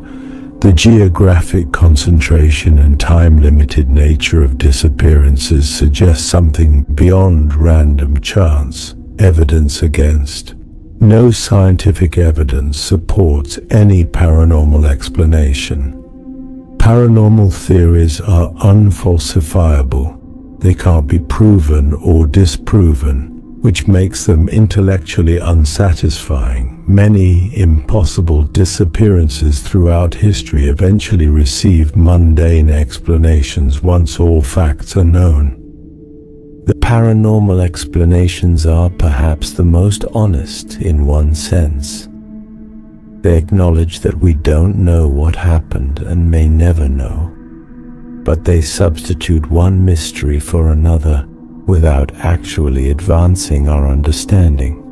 The most likely explanation. If we're being rigorously honest, the most probable explanation is also the most unsatisfying. These were separate incidents, each with its own specific cause, that happened to occur in geographic and temporal proximity to one another. Middie Rivers likely suffered a medical emergency in the woods and died in a location that was never thoroughly searched. Paula Welden may have been the victim of foul play. Perhaps Fred Cadet, who made suspicious statements years later, or some other opportunistic predator. Or she may have gotten disoriented in weather conditions that changed quickly, wandered off trail, and succumbed to exposure in a location searchers never checked. James Tedford's disappearance is the hardest to explain conventionally, but memory is fallible. Perhaps he did get off at that second-to-last stop, and the witnesses who remembered seeing him earlier on the bus confused their timeline. Perhaps his belongings were left by someone else entirely, and the whole incident is a case of mistaken identity combined with faulty memory. Paul Jepson may have been abducted by someone who was watching the farm, waiting for an opportunity, or he may have wandered much farther than searchers believed possible, gotten lost, and died of exposure in a location that hasn't yet been discovered. Frida Langer died of unknown causes, and her body was missed during the initial search despite being in a supposedly visible location. Search efforts, even extensive ones, aren't perfect. The human eye can skip over things that seem obvious in retrospect. This explanation requires accepting a series of unfortunate coincidences, investigative failures, and improbable circumstances, but it doesn't require believing in anything supernatural or impossible. And yet there remains something deeply unsettling about these cases. The specific combination of factors, the geographic concentration, the time frame, the specific impossibilities of each disappearance, the complete lack of resolution, feels like more than coincidence. It feels deliberate. It feels as if something was at work on Glastenbury Mountain between 1945 and 1950. Something that took what it wanted and left nothing behind but questions. Whether that something was human, natural, or other, we cannot say. Chapter 10. After the disappearances, the end of the pattern. Here's what's perhaps most striking about the Bennington Triangle disappearances. They stopped. After Frida Langer vanished in October 1950, the pattern broke. No more inexplicable disappearances occurred on Glastenbury Mountain. People continued to hike the long trail. Hunters roamed the slopes.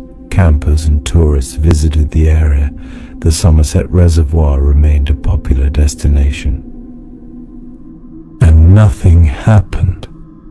Oh, people still got lost occasionally, the way people do in any wilderness area. There were the usual accidents, twisted ankles, hypothermia cases, the rare fatality from a fall or medical emergency. But these incidents were normal, explicable, and consistent with the risks of outdoor recreation in mountainous terrain. There were no more vanishings. No more cases where experienced outdoors people disappeared completely, leaving no trace. No more situations where the circumstances defied explanation. No more desperate search efforts that found nothing but questions. whatever had been happening on Glastenbury Mountain between 1945 and 1950, whatever combination of factors, human or otherwise, had created that 5-year window of disappearances, it ended as abruptly and mysteriously as it had begun. This is significant. If a serial killer had been responsible, we'd expect either more disappearances or evidence of the killer's capture or death. Serial killers don't typically just stop hunting. If the terrain itself was to blame, hidden caves, dangerous weather patterns, natural hazards, those features would still be present. The danger wouldn't have a cut-off date. If it was pure coincidence, random accidents with no connection, we'd expect the same rate of disappearances to continue over time. Coincidences don't respect artificial timelines. The fact that the disappearances ceased entirely after 1950 suggests, if anything, that something fundamental changed. Either the cause was removed, or whatever was happening completed its purpose, or the pattern was never quite what we thought it was. The families left behind. For the families of the missing, the years after 1950 brought no closure. Only the slow, grinding pain of permanent uncertainty. W. Archibald Welden never stopped searching for his daughter Paula. He died in 1955, 9 years after her disappearance, without ever learning what happened to her. Until his final days, he held out hope that she might still be alive somewhere, perhaps suffering from amnesia, perhaps held captive, perhaps having voluntarily disappeared for reasons he couldn't fathom. The not knowing was worse in many ways than a confirmed death would have been. Herbert Langer at least found his wife's body, but that discovery raised more questions than it answered. Where had Frida been for 7 months?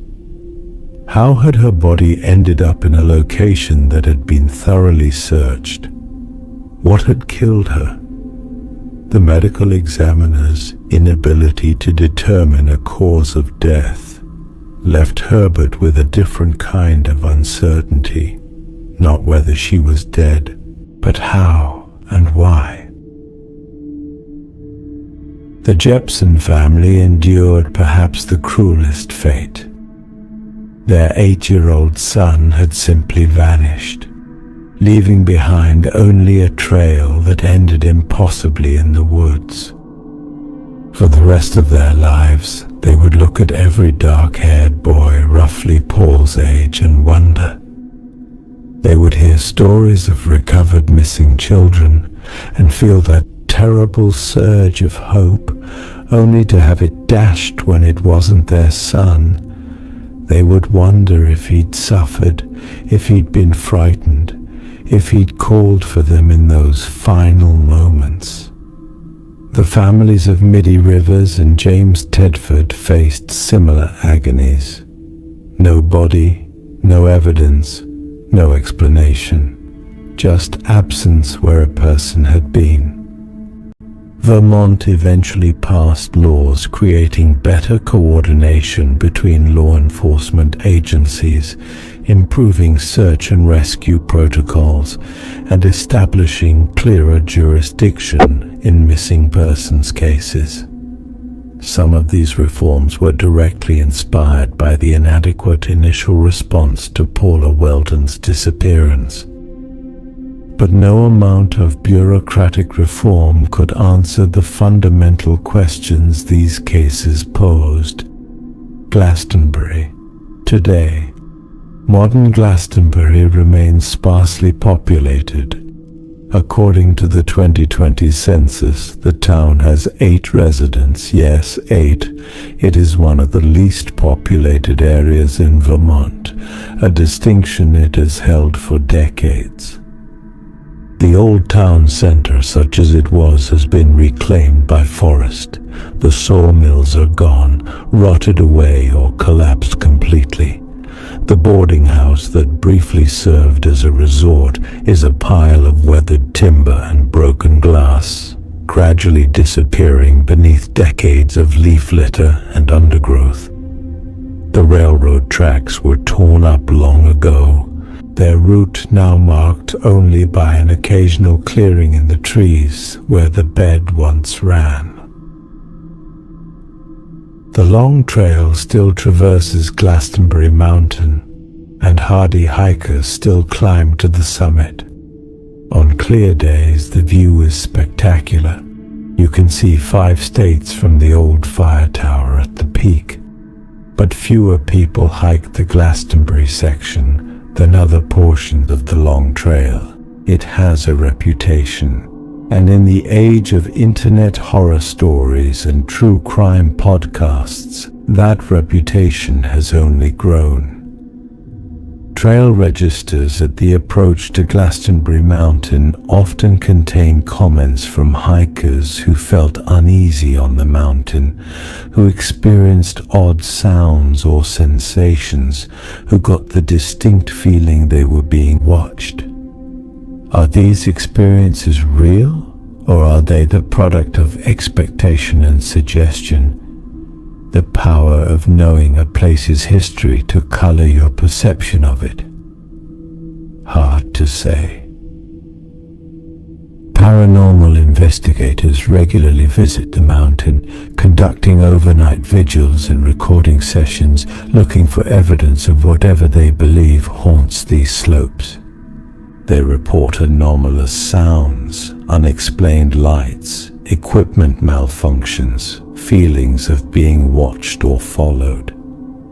Skeptics point out that forests are inherently unsettling at night, that modern ghost hunting equipment is notoriously unreliable, that confirmation bias can make you interpret ambiguous stimuli as evidence of the paranormal when you're predisposed to find it. Both sides are probably partially right. What's undeniable is that Glastenbury Mountain maintains its grip on the imagination. It has become one of Vermont's most famous locations, not for its scenic beauty or recreational opportunities, but for its darkness, for what happened there between 1945 and 1950, for the 5 people who walked into its shadow and never came out. Chapter 11. The Legend Grows. Cultural Impact. The Bennington Triangle disappearances have become a permanent part of New England folklore. They've been featured in countless books, documentaries, television shows, podcasts, and articles. Every October, as Halloween approaches, you can count on at least a dozen new think pieces, YouTube videos, or podcast episodes rehashing the cases, proposing new theories, or simply marveling at their enduring mystery. Joseph Citro's 1992 coining of the term Bennington Triangle gave the phenomenon a catchy name that has stuck. His book helped popularize the cases beyond Vermont, introducing them to a national audience fascinated by unexplained mysteries. In 2012, the first Glastenbury County Film Festival was held, screening horror and thriller films in a converted barn near the mountain. The festival's promotional materials explicitly played up the area's spooky reputation.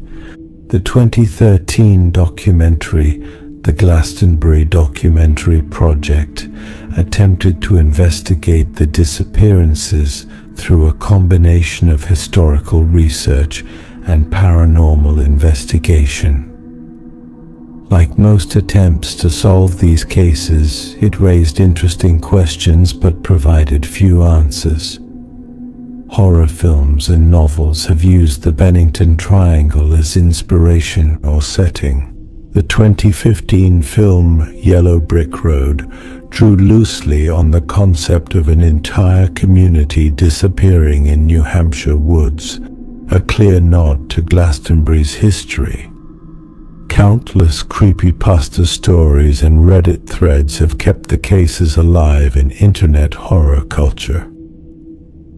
True crime podcasts discovered the Bennington Triangle in the 2010s, and dozens of shows have covered the disappearances. Each brings its own angle. Some focus on the possibility of a serial killer, others lean into paranormal explanations. Still others take a skeptical approach, attempting to debunk the mystery. The cases have become larger than themselves. They've become a touchstone for discussions about unexplained disappearances, missing persons investigations, and the human tendency to seek patterns in tragedy. Other disappearances. As the Bennington Triangle legend has grown, some researchers have attempted to link other disappearances in the area to the core 5 cases. These include Martha Jones, age 76, supposedly disappeared in 1950 from the Bennington area. However, detailed research into this case reveals that Martha Jones likely never existed, or her disappearance has been so thoroughly conflated with other cases that determining the truth is impossible. She's often mentioned in Bennington Triangle literature, but with no verifiable sources or documentation. Carl Herrick, a hunter who allegedly went missing near Glastenbury. Again, documentation is sparse to non-existent. His case may be a misremembering of Middie Rivers' disappearance or an entirely fabricated addition to the legend. Unknown children. Some accounts claim that multiple children disappeared from the area in the late 1940s and early 1950s, but specific names, dates, and circumstances are never provided. These may be exaggerations or confabulations designed to make the Bennington Triangle seem more prolific than it actually was. The truth is that the core cases, Rivers, Welden, Tedford, Jepson, and Langer, are the only well-documented, verifiable disappearances from the Bennington area during the 1945 to 1950 period that match the pattern of being truly unexplained. 5 is already remarkable. We don't need to inflate the numbers to make the story compelling. The psychology of mystery. Why are we so fascinated by the Bennington Triangle? Part of it is the genuine strangeness of the cases. These aren't typical missing person situations. The circumstances of each disappearance contain elements that seem impossible. A man vanishing from a bus, a scent trail ending in mid-air, an experienced hiker disappearing on a quarter-mile walk to her car. Our brains rebel against impossibility. We want explanations. We need the world to make sense. When faced with events that seem to violate the rules of reality as we understand them, we experience cognitive dissonance, an uncomfortable tension that demands resolution.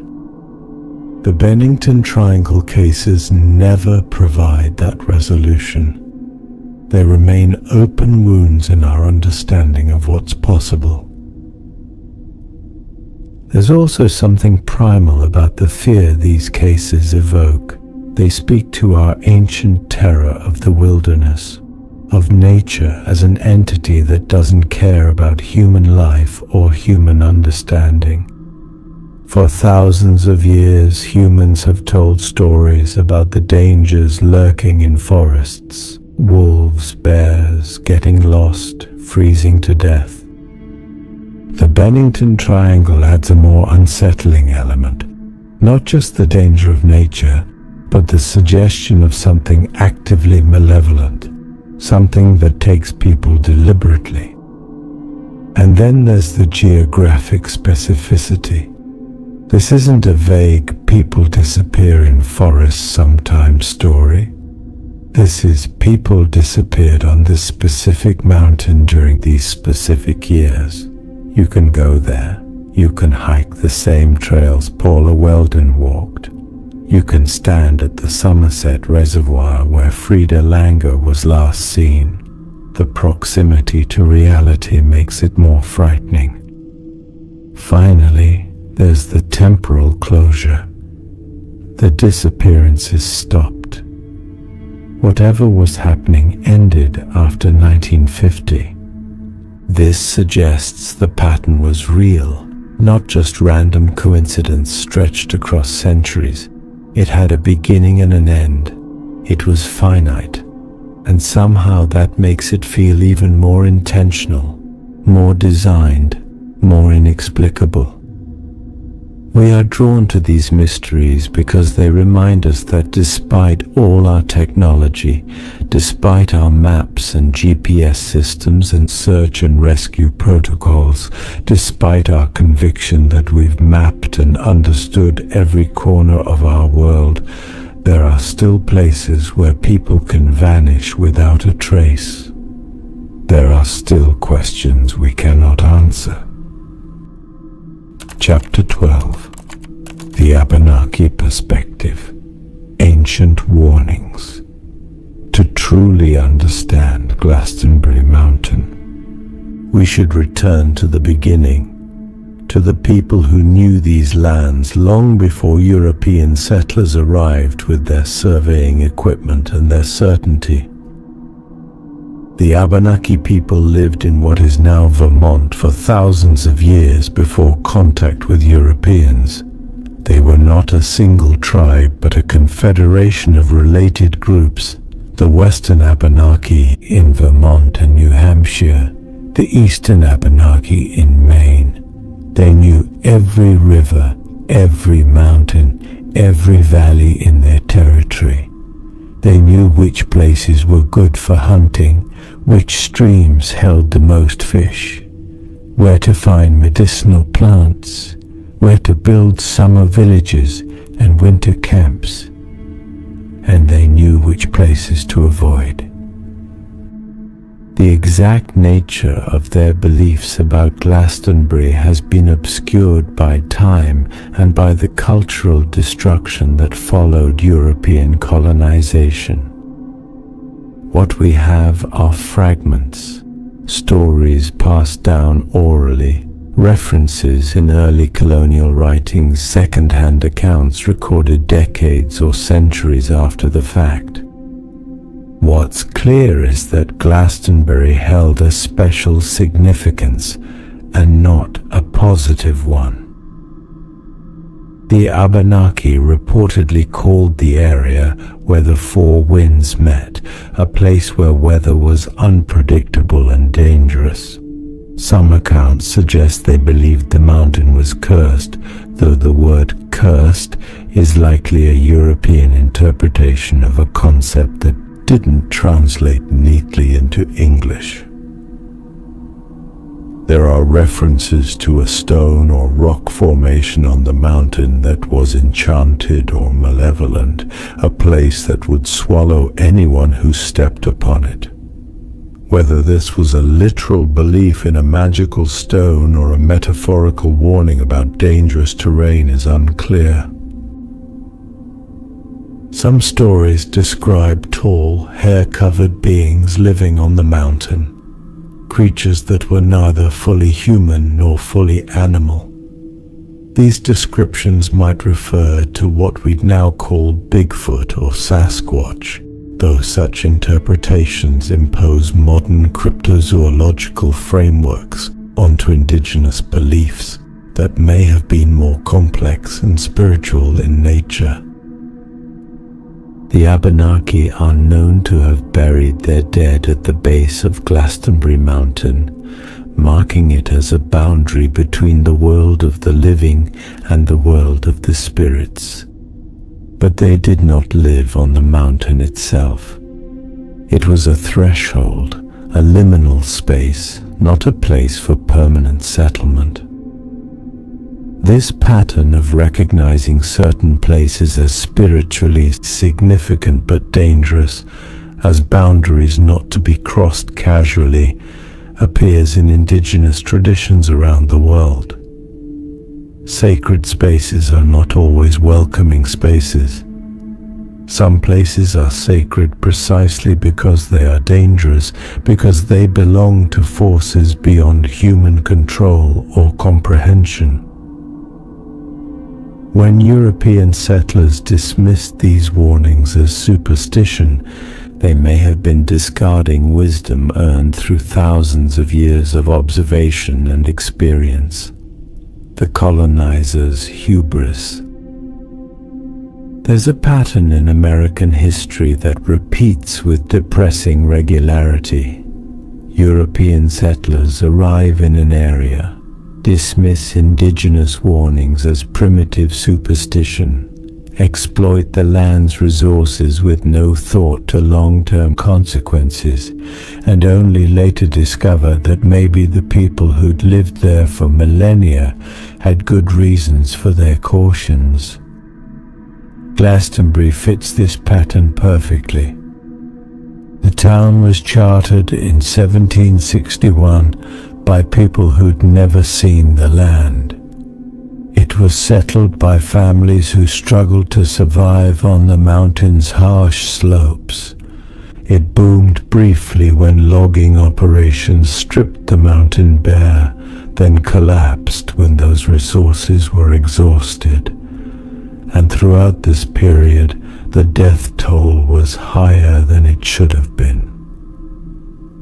The 1892 murder of John Crowley by Henry McDowell, a killing McDowell claimed was ordered by voices in his head. The 1897 death in Bickford Hollow, a man crushed by something that left no clear evidence of what had done it. The steady stream of accidents, vanishings, and unexplained deaths that peppered Glastonbury's history even before the famous 5 disappearances of 1945 to 1950. It's as if the mountain was trying to tell the settlers something. This place is not yours. You are not welcome here. Leave before something worse happens. And in the end, they did leave. Glastenbury was disincorporated in 1937. The town that had dismissed indigenous warnings and attempted to tame a wild mountain with industry and settlement simply ceased to exist as a political entity. The Mountain 1. Modern Abenaki Perspectives. It's worth noting that contemporary Abenaki voices are rarely included in discussions of the Bennington Triangle. Most books, articles, and documentaries about the disappearances are written and produced by white researchers who treat the Abenaki legends as interesting historical color, but don't actually consult with modern Abenaki people about their perspectives. This is a significant oversight. The Abenaki are not a vanished people. They're still here, still maintaining their cultural traditions, still passing down stories and wisdom about the land their ancestors knew. Their perspectives on Glastenbury Mountain might offer insights that purely Western analysis misses. Some contemporary Abenaki have spoken about the importance of respecting the land and recognizing that not all places are meant for human exploitation. They've emphasized that what Europeans interpreted as superstition was often practical knowledge dressed in spiritual language, ways of teaching younger generations to recognize danger, to respect boundaries, to understand that nature operates according to rules that sometimes conflict with human desires. Whether the specific warnings about Glastenbury were literal, there is something genuinely dangerous about the mountain, or metaphorical, the mountain represents the limits of human control over nature. The underlying message was the same: be careful, be respectful, don't assume you understand what you're dealing with. The settlers who ignored this advice paid a price. 5 people, at minimum, disappeared without explanation. A town was founded, struggled, and ultimately failed. And Glastenbury Mountain returned to wilderness, patient and eternal, waiting to see if the next wave of humans would be any wiser than the last. Chapter 13. Glastenbury. In the modern age, technology meets mystery. In the decades since the last disappearance in 1950, technology has advanced dramatically. We have GPS satellites that can pinpoint locations within feet. We have cell phones that can call for help from almost anywhere. We have trail cameras, drones, thermal imaging, ground-penetrating radar. We have search and rescue techniques refined through decades of experience. And yet, Glastenbury Mountain still holds its secrets. The bodies of Middie Rivers, Paula Welden, James Tedford, and Paul Jepson have never been found. Modern searches with contemporary technology have not revealed anything the original searchers missed. The questions remain unanswered. This is both frustrating and oddly appropriate. We live in an age where we expect technology to solve every problem, to illuminate every dark corner.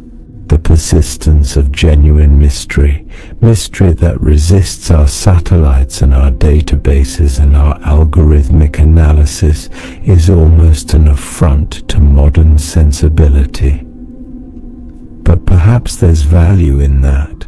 Perhaps we need to be reminded that the world is larger and stranger than our technologies can fully capture. Perhaps mystery itself serves a purpose, keeping us humble, keeping us aware that human understanding has limits. The hiking experience. Modern hikers on the long trail generally split into 2 camps regarding Glastenbury Mountain: those who know its history and those who don't. Those who don't know often describe it as a pleasant, if challenging, hike. The forest is beautiful. The views from the summit are spectacular. It's a bit isolated and quiet, but that's part of its charm. They might note that they saw fewer people on this section than other parts of the long trail, but they attribute that to its remoteness rather than any atmosphere of dread. Those who do know the history report a different experience, though it's impossible to say how much is genuine perception versus the power of suggestion. They describe feeling watched. They mention how quiet the forest becomes. No bird song, no rustling of small animals, just an oppressive silence that seems to swallow sound. They talk about spots where the trail feels wrong somehow, where they get an urge to move quickly, to not linger, to get through and move on to safer ground. Some report their dogs refusing to go further on certain trails, whining and pulling backward with the kind of fear you can't fake. Others mention compasses or GPS devices acting strangely, spinning or failing in ways that shouldn't happen. Are these experiences real evidence of something anomalous, or are they the predictable results of hypervigilance? When you expect something to feel wrong, your brain will find ways to confirm that expectation, probably both to some degree. What's undeniable is that Glastenbury Mountain feels different from other hiking areas. Even skeptics often admit to a certain atmosphere, a weight to the silence, a quality of isolation that goes beyond mere distance from civilization. Whether that difference is objective or subjective, measurable or imagined, hardly matters to the person experiencing it. The ghost town remnants. For urban explorers and history enthusiasts, the remnants of Glastenbury town offer their own eerie attractions. Scattered through the forest are the last traces of human habitation, cellar holes where houses once stood, now filled with decades of leaf litter and saplings, sections of old logging roads barely visible beneath undergrowth, rusted metal from machinery or tools, so corroded they're almost unidentifiable, the occasional piece of glass or pottery fragment, evidence that people once lived and worked here.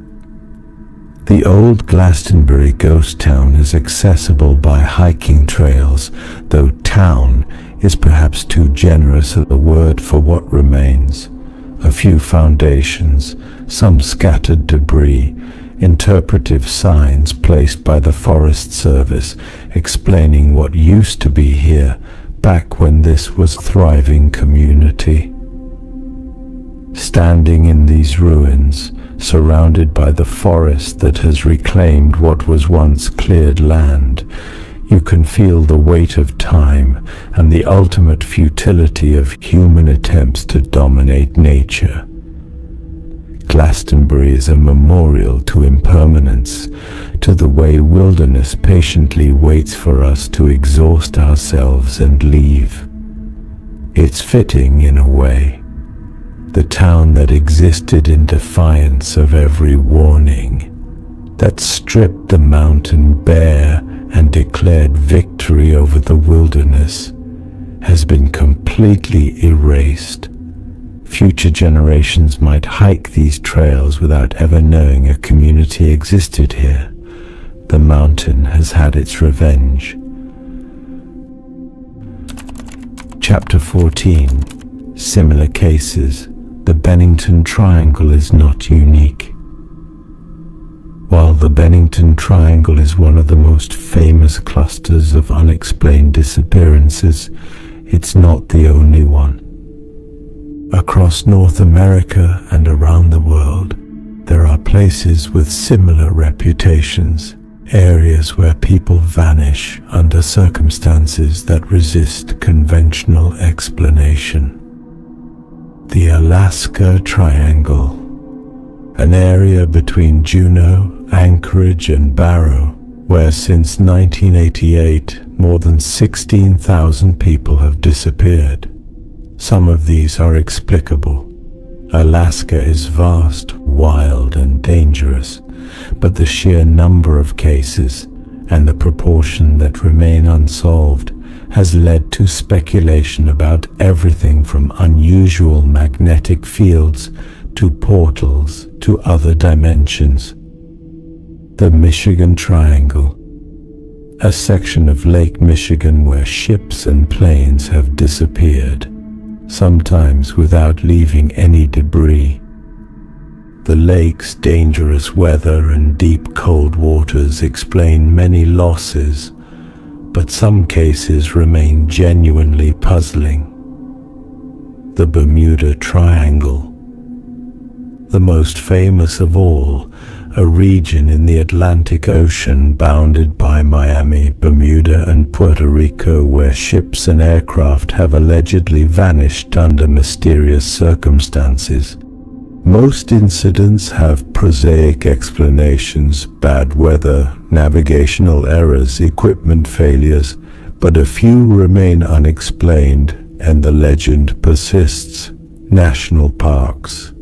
Author David Paulides has written extensively about disappearances in national parks, documenting cases where people vanish under circumstances that share disturbing similarities.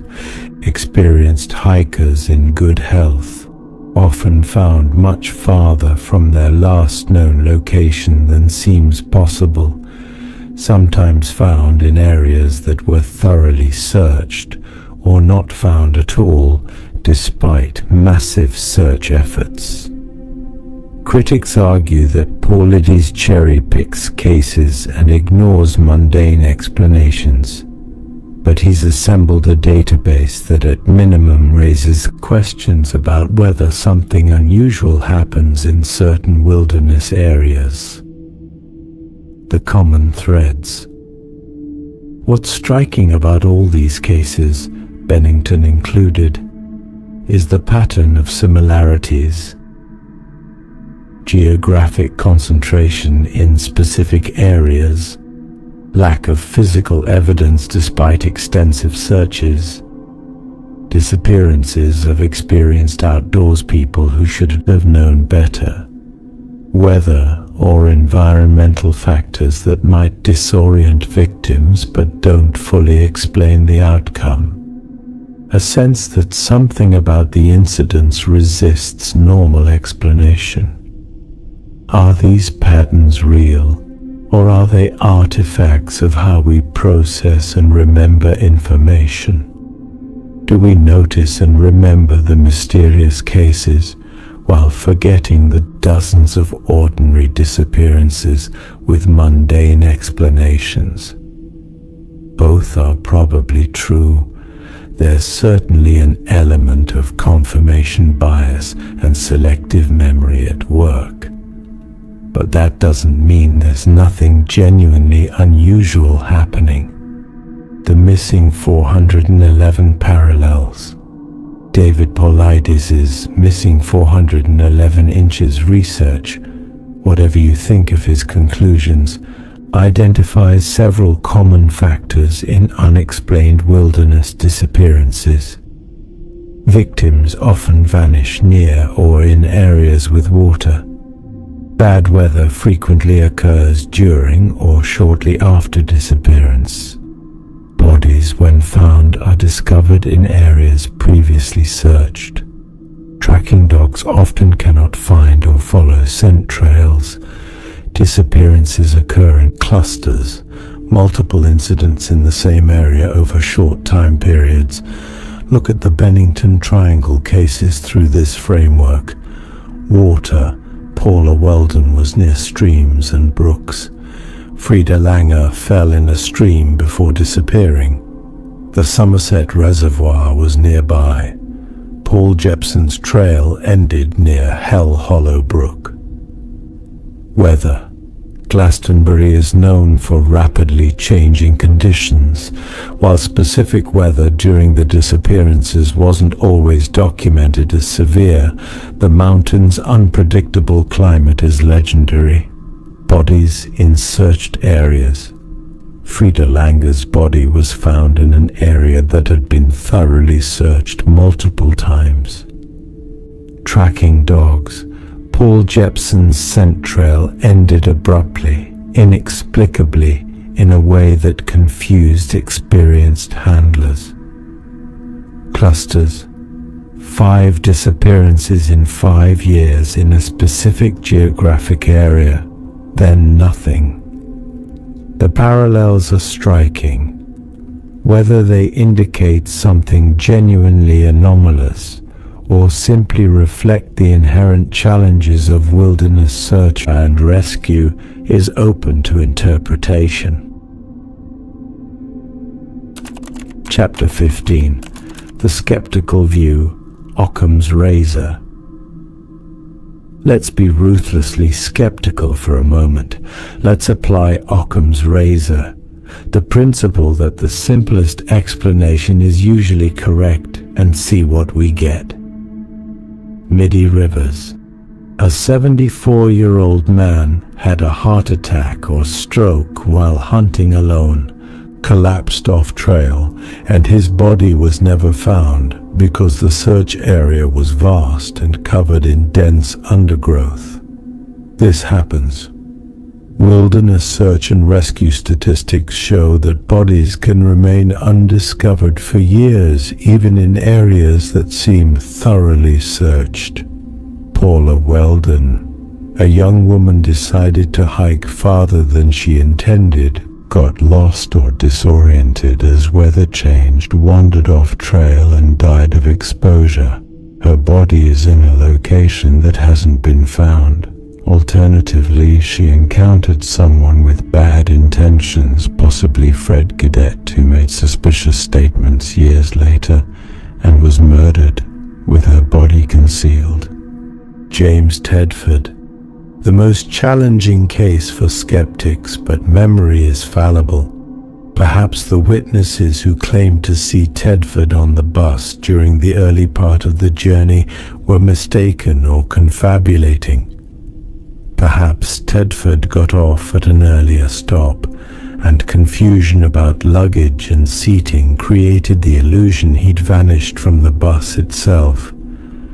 Perhaps he did get off at the second-to-last stop without the driver or passengers noticing, wandered into the night, and died of exposure or some other cause.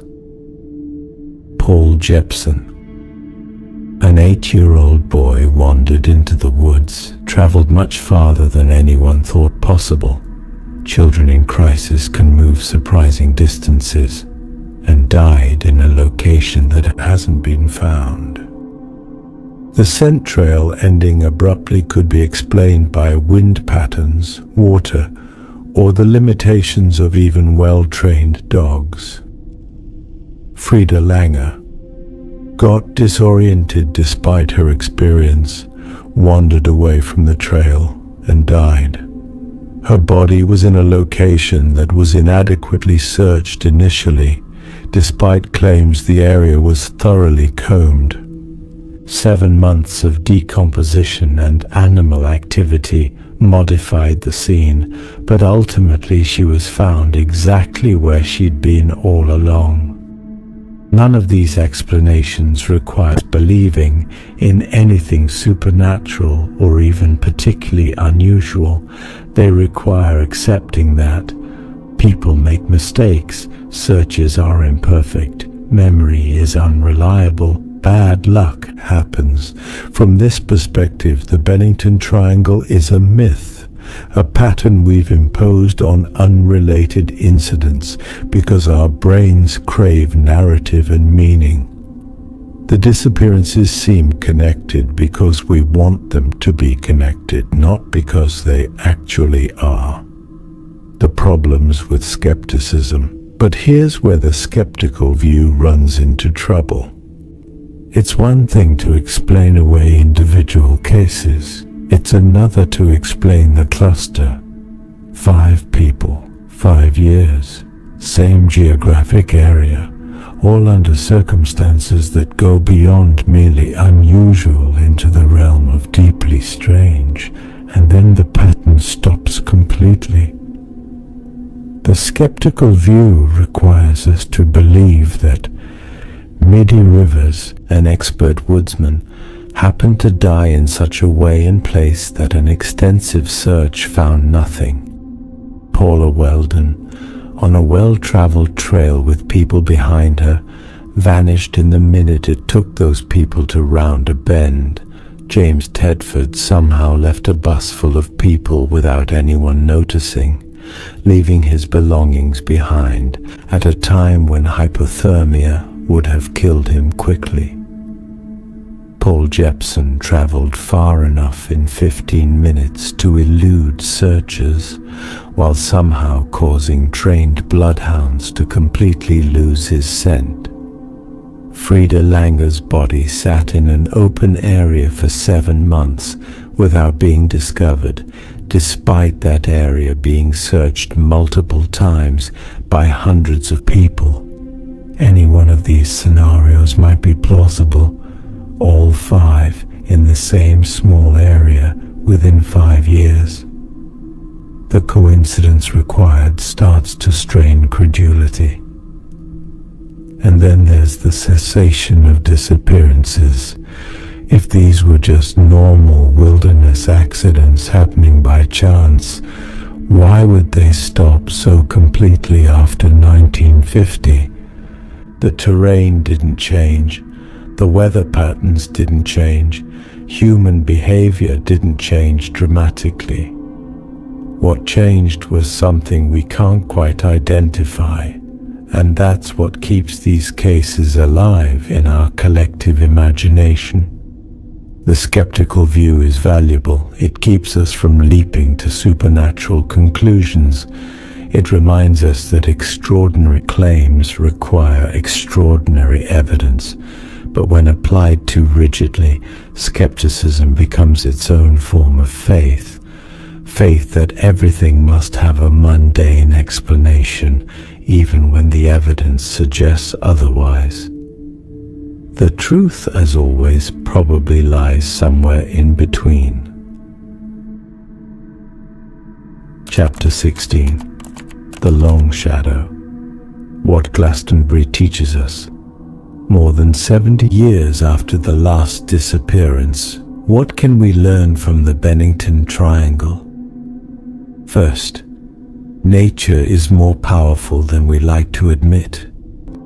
We live in an age of GPS, satellite phones, and instant communication. We have mapping apps that show our exact location within feet. We have weather forecasts that predict conditions days in advance. We have emergency services that can reach remote areas with helicopters and trained search teams. And yet people still die in the wilderness. People still get lost. Searches still fail to find bodies. The wild spaces remain dangerous, unpredictable, and fundamentally indifferent to human life. Glastenbury reminds us that no amount of technology can completely eliminate the risks inherent in wild places. The mountain doesn't care about your smartphone. The forest doesn't care that you studied the map. Nature operates according to its own rules, and sometimes those rules conflict with our survival. Second, we don't have all the answers. In an age of information overload, when a few seconds of internet searching can answer almost any factual question, it's easy to fall into the trap of believing we've figured everything out. We haven't. There are still mysteries. There are still questions we cannot answer. The Bennington Triangle cases remain unsolved, not because we haven't tried hard enough, or because we lack sufficient technology, but because sometimes reality is genuinely confusing. Sometimes the evidence doesn't point anywhere clear. Sometimes we simply don't know. That's uncomfortable. It violates our desire for closure and certainty, but it's true. Third, indigenous wisdom deserves respect.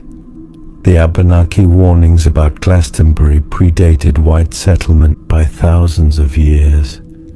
They were dismissed as superstition by colonizers who thought they knew better, and then people started disappearing.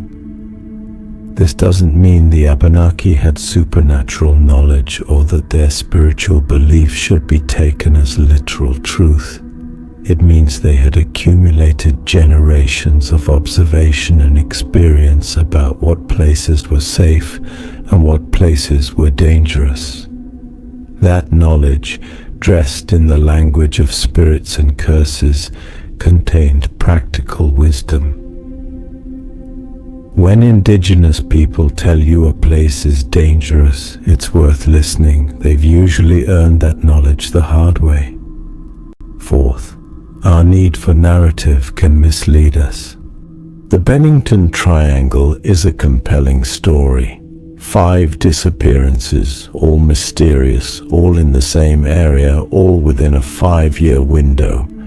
It's too perfect not to be connected, right? Maybe. Or maybe we've imposed a pattern on events that were genuinely separate. Maybe the human brain's pattern recognition software is so powerful that it finds patterns even where none exist. The truth is probably somewhere in the middle.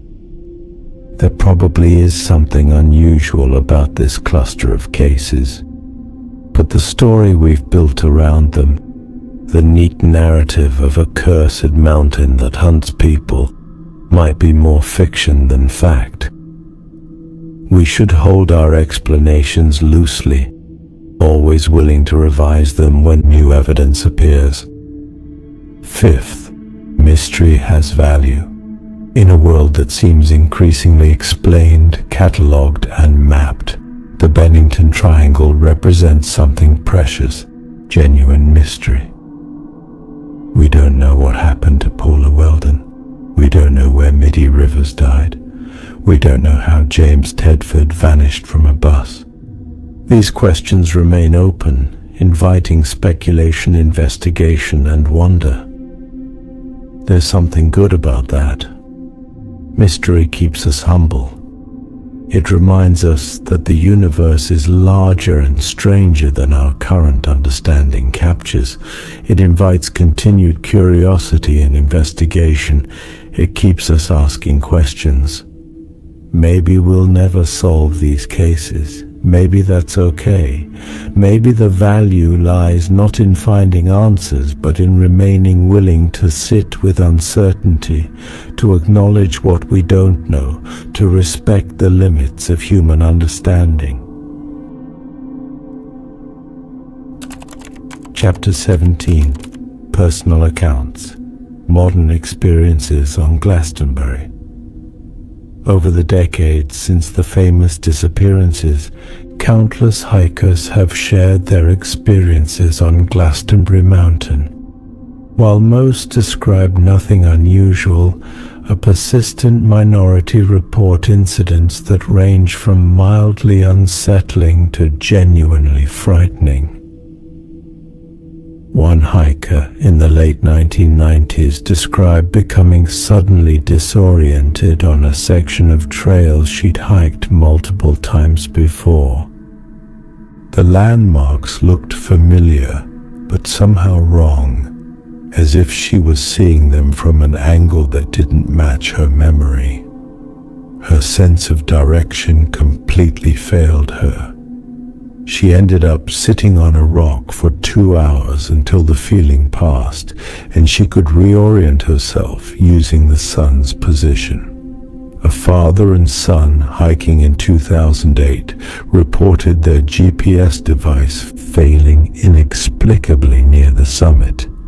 The device had worked fine all morning, then suddenly showed their location as hundreds of miles away. They turned it off and on several times with no effect.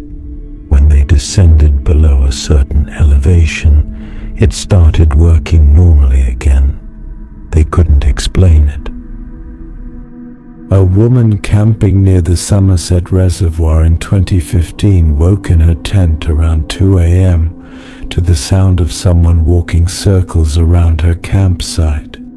Heavy footsteps crunching through undergrowth, definitely bipedal, definitely large. She stayed absolutely still in her sleeping bag, terrified. The circling continued for what felt like an hour, never coming closer than about 20 feet from her tent. When she finally worked up the courage to shine her flashlight through the tent wall, the footsteps stopped immediately. She heard nothing else for the rest of the night. In the morning, she found no footprints, no disturbed ground, nothing to indicate anyone or anything had been there. A group of college students hiking the long trail in 2017 reported feeling watched the entire time they were in the Glastenbury section. One described it as the feeling you get when someone's staring at the back of your head, except it lasted for 6 hours. Another said their dog, normally adventurous and bold, refused to leave their side the entire hike and kept looking back over its shoulder as if something was following them. Are these experiences evidence of genuine paranormal activity? Or are they the predictable results of hiking through an isolated area with a spooky reputation, where every ambiguous stimulus gets interpreted through the lens of expectation?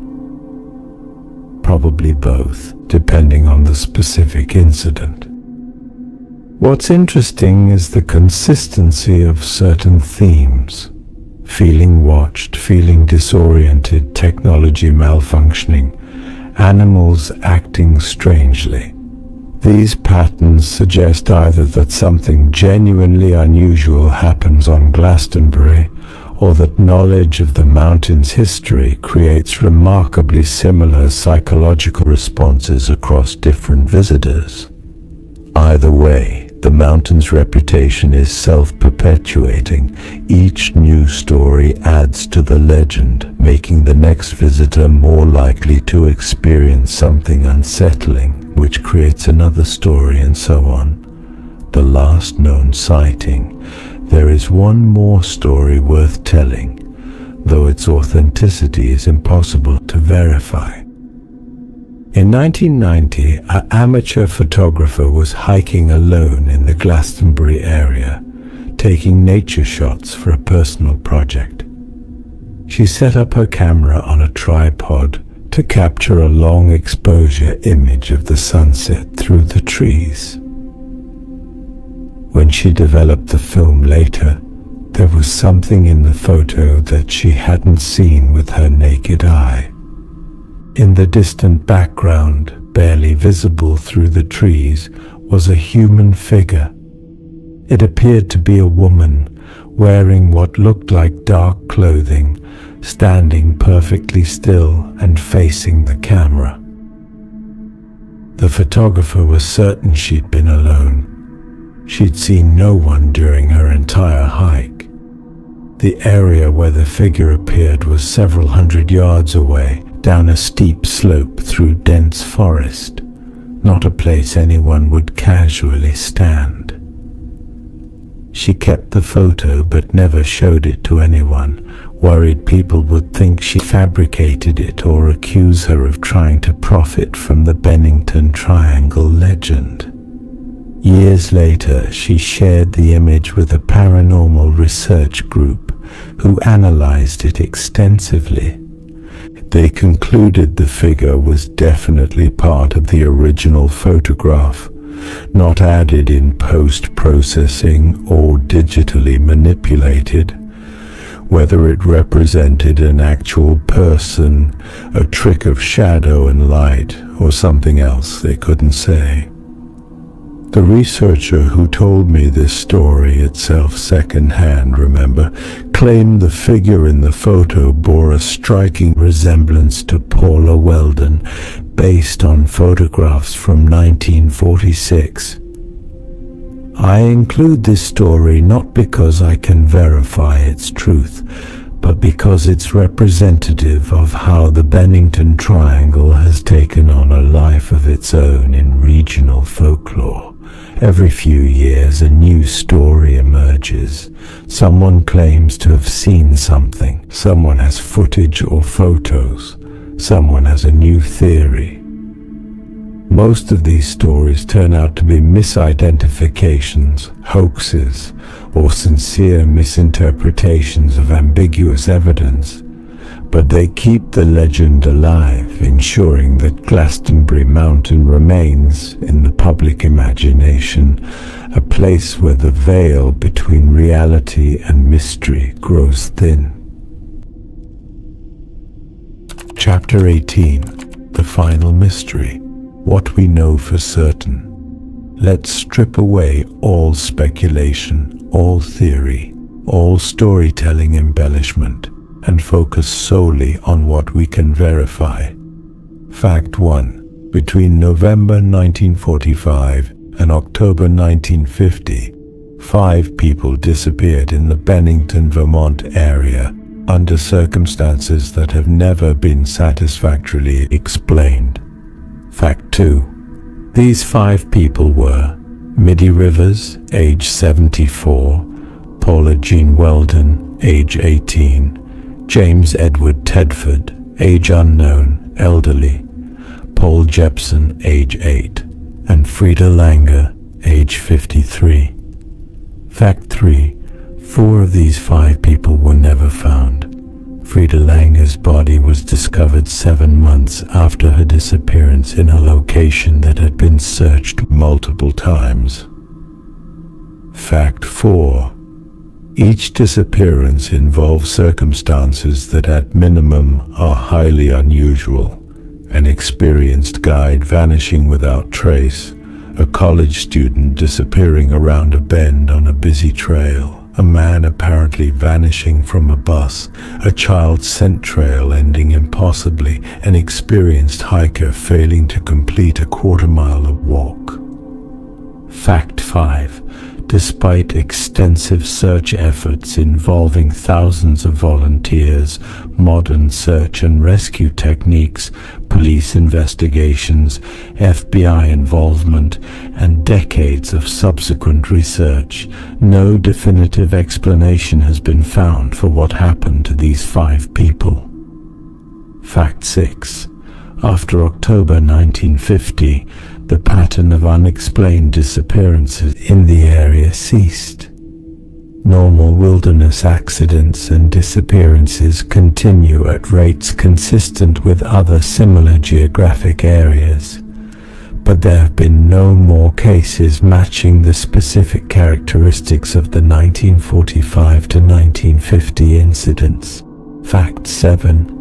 The area where these disappearances occurred has a documented history of being considered dangerous or spiritually significant by the Abenaki people who inhabited the region before European colonization. Fact 8.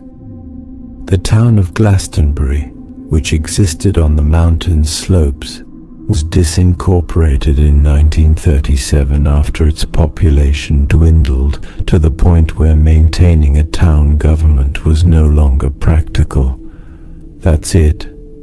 That's what we know for certain. Everything else, every theory about serial killers or paranormal portals or natural hazards or coincidence, is speculation built on top of these basic facts. What we can never know. Some questions will never be answered. We must make peace with that. We will never know what Paula Welden was thinking as she walked up that trail. Was she happy, sad, worried, content? Was she planning to hike for an hour or 3 hours? Did she have any sense that something was wrong before she disappeared? We will never know what Middie Rivers encountered in those woods that caused him never to return. A heart attack, an accident, something else? We will never know how James Tedford left that bus, if he left it at all. We will never know if the witnesses were correct, if they were mistaken, if the entire incident was somehow misunderstood or misreported. We will never know what 8-year-old Paul Jepson saw when he looked up at Glastenbury Mountain from his parents' farm. We will never know why he went toward the mountain that day. We will never know where he ended up or what happened to him. We will never know where Frida Langer was for 7 months, or why her body was found where it was, or what actually killed her. These questions are permanently beyond our reach. Time has erased whatever evidence might have existed. The people who could have provided answers are gone. The forest has swallowed its secrets, And perhaps that's appropriate. Perhaps some mysteries are meant to remain mysteries, not because they're impossible to solve, but because the world is genuinely complex and ambiguous enough that some questions don't have clear answers. Perhaps the value of the Bennington Triangle lies not in solving it, but in what it teaches us about uncertainty, about the limits of human knowledge, about the vast difference between what we think we understand and what we actually know. Epilogue. The Mountain Abides. December 2025. Glastenbury Mountain stands today as it has stood for millions of years, indifferent to human concerns, patient beyond measure, eternal in a way we will never be. The long trail still traverses its ridge. Hikers still climb to the summit, though fewer than attempt more famous peaks. The forest has fully reclaimed the old town site. If you didn't know what to look for, you could walk right past the last remnants of human habitation without ever realizing a community existed there. Snow covers the mountain now, as it did on the December day when Paula Welden walked into the forest and never came back. The Somerset Reservoir is frozen. The trails are treacherous with ice. Few people venture into this wilderness in winter. It's too cold, too isolated, too dangerous. But come spring, the hikers will return. They'll walk the same paths Paula walked, will pass through the areas where Middie Rivers and Paul Jean vanished. Most will have no unusual experiences. They'll admire the views, enjoy the solitude, and return safely to their cars. A few will feel something, a weight in the air, a sense of being watched, a moment of disorientation that passes as quickly as it came. They'll post about it on Reddit or hiking forums, adding their experiences to the growing collection of Glastenbury stories. Some readers will believe them, others will dismiss them as imagination or suggestion. The debate will continue as it has for 75 years. Skeptics will argue for mundane explanations. Believers will insist something genuinely unusual happens on that mountain, and the truth, whatever it is, will remain elusive, hiding somewhere in the vast space between what we can prove and what we feel. Meanwhile, Glastenbury waits.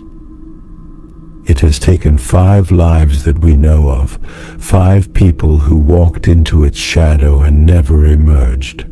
Whether it took them deliberately or whether they were lost to accident, coincidence, and the indifferent cruelty of nature, the mountain does not say.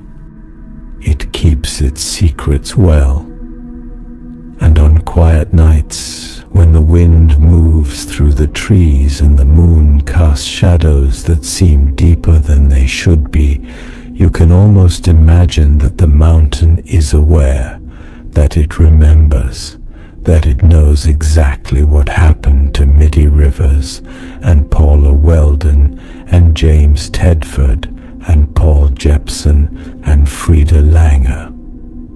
But it's not telling. Perhaps because some stories are meant to remain unfinished, some questions are meant to stay unanswered, some mysteries are meant to endure, not as puzzles to be solved, but as reminders of how much we still don't understand about the world we inhabit.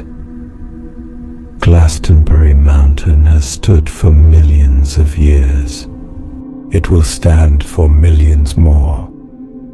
Long after we're gone, long after every theory has been forgotten, Long after the last person who remembers Paula Welden's name has died, the mountain will remain silent, patient, waiting.